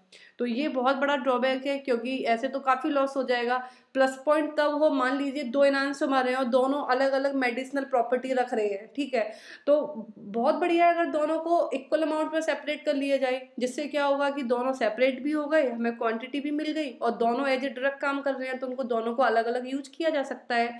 तो ये इसका बहुत ही बड़ा ड्रॉबैक है कि एक को पाने के लिए हमें दूसरे वाले को खत्म करना पड़ रहा है, ठीक है। दूसरा क्या है कि this is very difficult to find specific bacteria. एक पर्टिकुलर बैक्टीरिया जो केवल एक सिलेक्टिव इनांस्यूमर को ही डिस्ट्रॉय करेगा, उसको फाइंड करना भी बहुत डिफिकल्ट है। तो इस वजह से दिस बायोकेमिकल मेथड इज थोड़ा ओल्ड टाइप का है। Okay, now next this chemical method, जो सबसे ज़्यादा यूज हो रहा है लैब में भी, जो भी कायरल लैब्स हैं जो कायरल सिंथेसिस वगैरह करती हैं उनमें ये केमिकल मेथड ही यूज करते हैं। क्योंकि जो कायरल लैब्स होती हैं जो कायरल सिंथेसिस करती हैं वो कायरल कंपाउंड्स बनाती हैं। कायरल कंपाउंड्स बनेगा तो उनमें इनांस्यूमर्स बनेंगे, इनांस्यूमर्स बनेंगे तो उन्हें सेपरेट भी करना पड़ेगा। तो वो इस केमिकल मेथड का ही यूज करते हैं इनांस्यूमर्स को सेपरेट करने के लिए। वो क्या करते हैं, मान लीजिए रेसमिंग मिक्सचर है, मतलब उसमें आर है और एस भी है, आर एसिड और एस एसिड, मान लीजिए उनका जो है वो उसमें एसिडिक ग्रुप है, COOH ग्रुप है, या फिर मान लीजिए ये ग्रुप नहीं है, तो वो क्या करते हैं अपने रेसमिंग मिक्सचर में कुछ ना कुछ केमिकल मॉडिफिकेशन करते हैं, कुछ ना कुछ रिएक्शन करवाते हैं और उसमें कोई ना कोई ऐसा ग्रुप जनरेट करते हैं, चाहे वो एसिडिक ग्रुप जनरेट करें चाहे बेसिक ग्रुप जनरेट करें। अगर वो एसिडिक ग्रुप जनरेट करते हैं तो वो एक बेस यूज करते हैं, अगर वो बेसिक ग्रुप जनरेट करते हैं तो एसिड यूज करते हैं, ठीक है। क्यों करते हैं, एसिड बेस रिएक्शन से सॉल्ट का फॉर्मेशन हो सके और हम उसको सेपरेट कर सकें, ठीक है। तो हम मान रहे हैं कि आर एसिड और एस एसिड हमारे रेसमिंग मिक्सचर में है, तो अब क्या यूज किया, उसकी रिएक्शन करा दी किसी कायरल बेस से, ठीक है, पर्टिकुलर एस है उसका कॉन्फ़िगरेशन हमने माना। तो क्या हुआ, आर एसिड के साथ वो आर एस सॉल्ट बना लेगा, एस एसिड के साथ वो एस एस सॉल्ट बना लेगा, क्योंकि आर तो एसिड का है एस बेस का है, इसमें एस एसिड का है एस बेस का है, तो ये दो सॉल्ट का फॉर्मेशन हो गया। अब आप यहाँ पे देखो, एक कार्बन, ये आर ये एस ये एस ये एस, तो यहाँ पे एस एस सेम है, तो ये क्या हो गई, ये हो गए डाइस्टोमर्स। तो आपने इनांस्यूमर्स को डाइस्टोमर्स में कन्वर्ट कर लिया। इसका फायदा क्या हुआ, डाइस्टोमर्स जो होते हैं इनकी फिजिकल प्रॉपर्टीज जो होती हैं वो डिफरेंट होती हैं, ठीक है। इनांस्यूमर्स को सेपरेट करना क्यों मुश्किल होता है, क्योंकि उनकी फिजिकल प्रॉपर्टीज सेम होती हैं, इसलिए उनको सेपरेट करना बहुत डिफिकल्ट होता है। इनमें क्या है, डाइस्टोमर्स हैं जिनकी फिजिकल प्रॉपर्टीज डिफरेंट होती हैं, उनके बॉइलिंग पॉइंट उनके मेल्टिंग पॉइंट सब कुछ डिफरेंट होते हैं, तो आप फर्दर प्रोसेस से उनको सेपरेट आउट कर सकते हैं। तो आप क्या करेंगे, आपने चाहे डिस्टिलेशन प्रोसेस या क्रिस्टलाइजेशन प्रोसेस से क्या किया, उन डाइस्टोमर्स को अलग अलग कर लिया, अब ये आपका अलग हो गया, दोनों सॉल्ट आपके अलग हो गए। सॉल्ट अब इसमें आप डाइल्यूट एसिड से डाइल्यूट HCl से रिएक्शन करा देंगे तो क्या होगा, आपको आपका एसिड और बेस अलग अलग हो जाएगा। एसिड बेस आपका अलग हो गया, ये आपको मिल गया आपका इनांस्यूमर प्योर, यहाँ पे दूसरा वाला इनांस्यूमर आपको प्योर मिल गया, और जो बेस आपने कायरल बेस यूज किया था वो भी आपको यहाँ पे मिल गया। तो ये आपका केमिकल मेथड होता है जिससे आप रेसमिंग मिक्सचर से अपने इनांस्यूमर्स को अलग कर सकते हैं by converting them into diastomers, right? Because diastomers has different physical properties like boiling point and melting point, and they can be separated out very easily.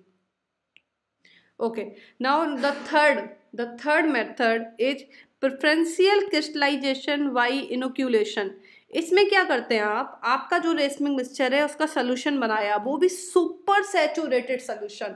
एक होता है सैचुरेटेड सोल्यूशन, मान लीजिए पानी है, आप उसमें नमक डाल रहे हैं, नमक उसमें डिजोल्व हो रहा है, एक स्टेज ऐसी आएगी कि वो डिजोल्व होना बंद हो जाएगा और बॉटम में सेटल डाउन होने लगेगा, तो आप कहेंगे सैचुरेटेड सोल्यूशन बन गया है। आपको उस रेसमिंग मिक्सचर का सुपर सैचुरेटेड सोल्यूशन बनाना है, ये उसका सुपर सैचुरेटेड सोल्यूशन आपने बना लिया। अब आपको पता है कि इसमें कौन कौन से इनांस्यूमर हैं। अब आपको जब इनांस्यूमर पता है इसमें कौन कौन से इनांस्यूमर्स का मिक्सचर है, तो उनमें से किसी एक इनांस्यूमर का बिल्कुल प्योर क्रिस्टल को आप इसमें डाल दो। Seeded with a crystal of one of the two enantiomers, उनमें से किसी एक का जब आप इसमें क्रिस्टल डालेंगे तो वो क्रिस्टल क्या करेगा, इंड्यूस कर देगा क्रिस्टलाइजेशन ऑफ एडेड इनांशियोमर। जिस इनांशियोमर का प्योर क्रिस्टल आप इस सुपर सैचुरेटेड सोल्यूशन में डालेंगे उसी इनांशियोमर के क्रिस्टल्स का फॉर्मेशन शुरू हो जाएगा। और इस टाइप से क्या होगा, आप फिल्टर आउट कर लो तो क्या होगा कि आपको एक पर्टिकुलर इनांशियोमर जो है वो ऑब्टेन हो जाएगा, right. Next method is kinetic method. Kinetic का मतलब क्या होता है, rate dependent, right. Rate, kinetic जहाँ पे आ जाता है वहाँ पे रिएक्शन की रेट आ जाती है, ठीक है। तो काइनेटिक मेथड में क्या करेंगे, दो अगर ऐसे इनांशियोमर्स हैं, some of the enantiomer of some racemic mixture react faster than other. मान ली रेसमिक मिक्सचर में आपका दो इनांशियोमर है, उनमें से एक पर्टिकुलर रिएक्शन कंडीशन के साथ एक इनांशियोमर बहुत ही फास्ट रिएक्ट कर रहा है और एक बहुत ही स्लो रिएक्ट कर रहा है, तो आप वो रिएक्शन करा दीजिए। जो बहुत फास्ट रिएक्ट कर रहा है वो फास्ट रिएक्ट करके प्रोडक्ट फॉर्मेशन कर लेगा और उसको अलग करके बाद में सेपरेट आउट कर लीजिए। तो इस टाइप से काइनेटिक मेथड से आप इसको कर सकते हैं। Now next is chromatography. Chromatography से भी आप सेपरेट आउट कर सकते हैं। आप इसमें आपका जो रेसमिक मिक्सचर है उसका सोल्यूशन डालिए, कायरल सॉल्वेंट, आप कायरल एब्जॉर्बेंट आपको इसमें यूज करना है। ऑप्टिकली एक्टिव कंपाउंड में सिलेक्टिवली बी एड्सॉर्ब्ड बाय सम ऑप्टिकली एक्टिव एड्सॉर्बेंट। मतलब ये जो कॉलम है, इस कॉलम में आपको जो फिल करना है वो chiral optically active adsorbent fill करना है और आपकी इनांशियोमर में से एक इनांशियोमर सेलेक्टिवली उसमें एड्सॉर्ब हो जाएगा और एक जो है वो बाहर निकल जाएगा। जो बाहर निकल गया वो सेपरेट आउट हो गया और जो एब्जॉर्ब हुआ उसको बाद में आप किसी और सॉल्वेंट को डाल के सेपरेट आउट कर सकते हैं। तो इस टाइप से आपका इनांशियोमर जो है वो दोनों इसमें सेपरेट आउट हो जाएंगे। तो आपने कितने मेथड देखे, सबसे पहले आपने देखा बायोकेमिकल मेथड, केमिकल मेथड। देखिए जब भी इसमें क्वेश्चन आता है केमिकल मेथड को जरूर इन्वॉल्व कीजिए। ऐसा नहीं है कि आपने इजी दो चुन लिए और केमिकल मेथड को छोड़ दिया। सबसे ज़्यादा एप्लीकेबल होता है केमिकल मेथड, क्योंकि लैब्स में यही यूज़ किया जाता है। तो केमिकल मेथड को आपको इन्वॉल्व करना ही है अपने आंसर में, राइट। और then next is crystallisation method, now kinetic method and last is chromatographic method, right. Okay तो ये आपने सेपरेट कर लिया। अब छोटे से पॉइंट्स और हैं जिनका जस्ट इंट्रोडक्शन है आपके में, उनका आपको कॉन्फ़िगरेशन नहीं निकालना है। Chiral molecule without chiral carbon. अभी तक हम जितने भी कायरल मॉलिक्यूल देख रहे हैं हम आपसे बोल रहे हैं कि इसमें एक ऐसा कार्बन है जो 4 डिफरेंट ग्रुप से जुड़ा हुआ है, हम उसे कायरल कार्बन बोल रहे हैं। बट कुछ ऐसे भी कंपाउंड्स होते हैं जिनमें कायरल कार्बन प्रेजेंट नहीं होता है, उसके बाद भी वो मॉलिक्यूल कायरल होते हैं, तो इन्हें बोलते हैं chiral molecule without chiral carbon. इनमें सबसे पहला केस है आपका अलीन्स का। सबसे पहला केस है आपका अलीन्स। ये आपके अलीन्स हैं, देखिए C double bond C double bond C, ये आपके अलीन्स हैं। इनमें कुछ पॉइंट्स हैं, ऐसा नहीं है कि जितनी भी अलीन्स होंगी वो सारी की सारी ही ऑप्टिकली एक्टिव होंगी, सारी की सारी कायरल होंगी, नहीं। कुछ पॉइंट्स हैं, वो पॉइंट क्या है, ये जो ए और बी जो इस पे ग्रुप लगे हुए हैं वो इक्वल नहीं होने चाहिए। मतलब A should not be equal to B, मतलब इस कार्बन पे ये जो ग्रुप लगे होने चाहिए ये दोनों के दोनों डिफरेंट होने चाहिए, ठीक है। पहला पॉइंट ये है।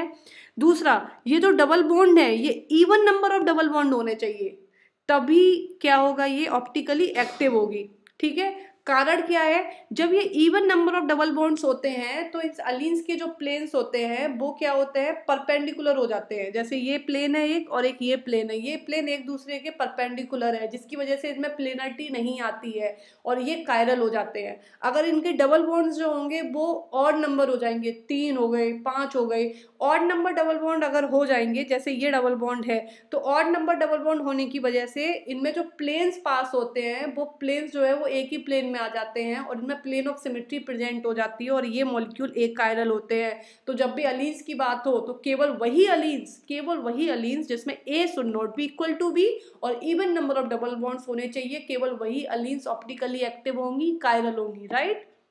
नाउ दूसरे टाइप के मॉलिक्यूल्स, अगर आपका जो एलीन्स है उनमें एक डबल बॉन्ड को रिंग से रिप्लेस कर दें, जैसे कि ये डबल बॉन्ड हो गया, इसको रिंग से रिप्लेस कर दिया, तो एक रिंग को भी आप एक डबल बॉन्ड कंसीडर करेंगे।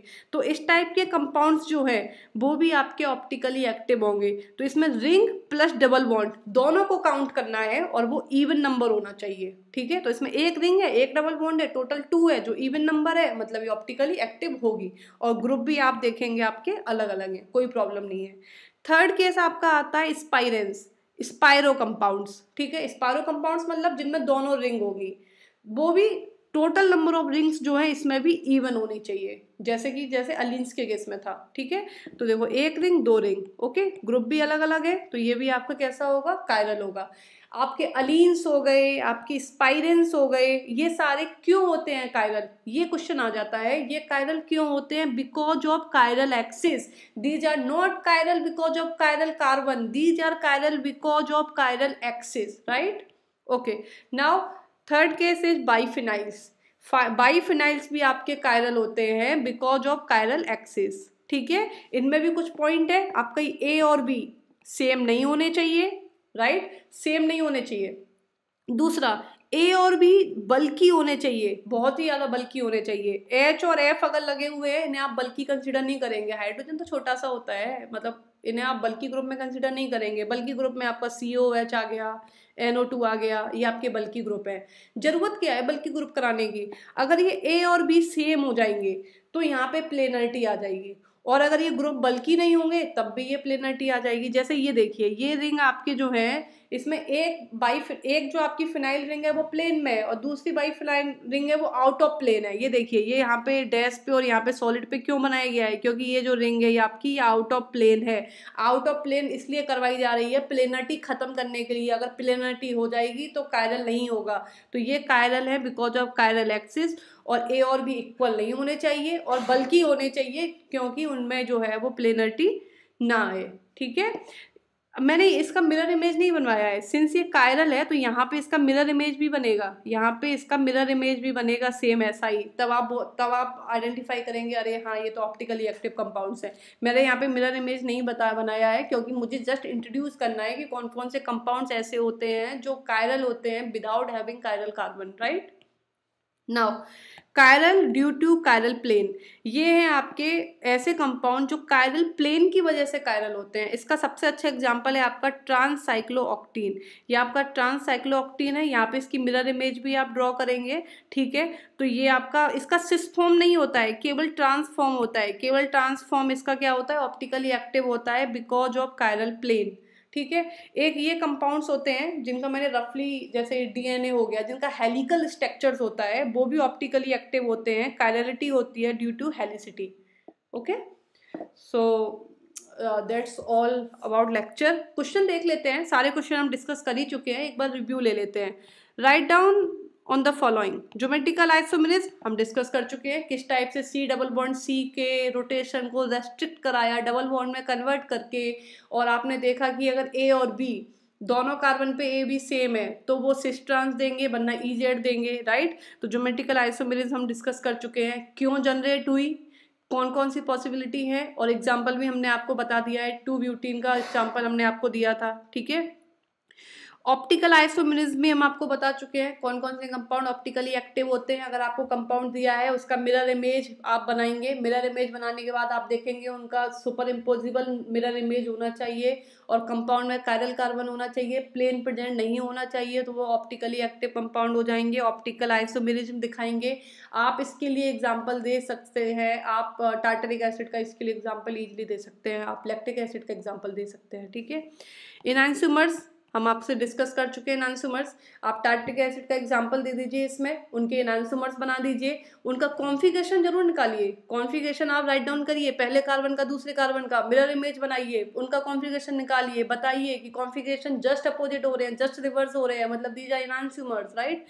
मीजो कंपाउंड्स भी हम टार्टरिक एसिड का जो चौथा वाला फॉर्म था जिसमें प्लेन आ रहा था, बीच में एक कार्बन के बीच में प्लेन आ रहा था, ऊपर वाले कार्बन और नीचे वाले कार्बन में, हमने मीजो कंपाउंड वहाँ पे डिस्कस किया है। मीजो कंपाउंड में इंटरनल कंपनसेशन की वजह से this is optically inactive compounds, right. Tartaric acid आप यहाँ पे डिस्कस कर सकते हैं। Now Which one of the following molecules show geometrical isomerism? Geometrical isomerism देखने के लिए आप इनके स्ट्रक्चर ड्रॉ कीजिए। इनके स्ट्रक्चर ड्रॉ करके आप ये देखिए किसमें C double bond C present है, उसके बाद किसमें A और B सेम है, ठीक है। हम ये नहीं कह रहे कि A सेम साइड हो, वो तो सिस हो जाएगा, A अपोजिट साइड भी हो सकते हैं तो वो ट्रांस हो जाएगा, लेकिन आपको स्ट्रक्चर ड्रॉ करके ही पता करना पड़ेगा कि कौन से ज्योमेट्रिकल आइसोमेरिज्म शो कर सकता है, ठीक है। Now, third, describe two molecules used for two methods for resolving racemic mixture into optically active compounds. हमने तो आपको 4 मेथड बता दिए, हमने बायोकेमिकल मेथड बता दिया, केमिकल मेथड बता दिया, हमने क्रोमेटोग्राफी बता दिया, उसके बाद काइनेटिक मेथड भी बता दिया, क्रिस्टलाइजेशन मेथड भी बता दिया। तो आपको तो केवल 2 ही मेथड लिखने हैं, और प्लीज़ केमिकल मेथड को जरूर इन्वॉल्व कीजिए, right. Right the possible optical isomers of tartaric acid, इसको तो डिटेल में एक्सप्लेन किया है। 2 एनाइसोमर बनाए थे, 50-50% रेसमिक मिक्सचर भी था, मीजो कंपाउंड था, सारे कंपाउंड मैंने टार्टरिक एसिड को डिटेल में एक्सप्लेन किया है। डिफ्रेंशिएट बिटवीन एनाइसोमर्स एंड डाइस्टोमर्स, एनाइसोमर्स का टार्टरिक एसिड का आप एग्जाम्पल ले सकते हैं, डायस्टोमर्स के लिए एग्जाम्पल आप ले लेना, देख लेना जिसमें कॉन्फ़िगरेशन चेंज हो, मतलब कॉन्फ़िगरेशन जब आप निकालेंगे कोई एटलीस्ट 1 कार्बन पे कॉन्फ़िगरेशन अगर सेम हो रहा है तो वो आपके डायस्टोमर्स हो जाएंगे। Diastereomers properties, physical properties difference होती हैं इसमें, ठीक है। Racemic mixture and meso compound, ये भी आप कर लेंगे क्वेश्चन। नाउ अब सेम है, ऑप्टिकल आइसोमेरिज्म और लैक्टिक एसिड करा दिया है मैंने, टार्टरिक एसिड ये भी करा दिया है मैंने, enantiomer diastereomers. Okay, so I think all questions has been covered in our lecture, so hope you like it. Thank you very much. Thank you.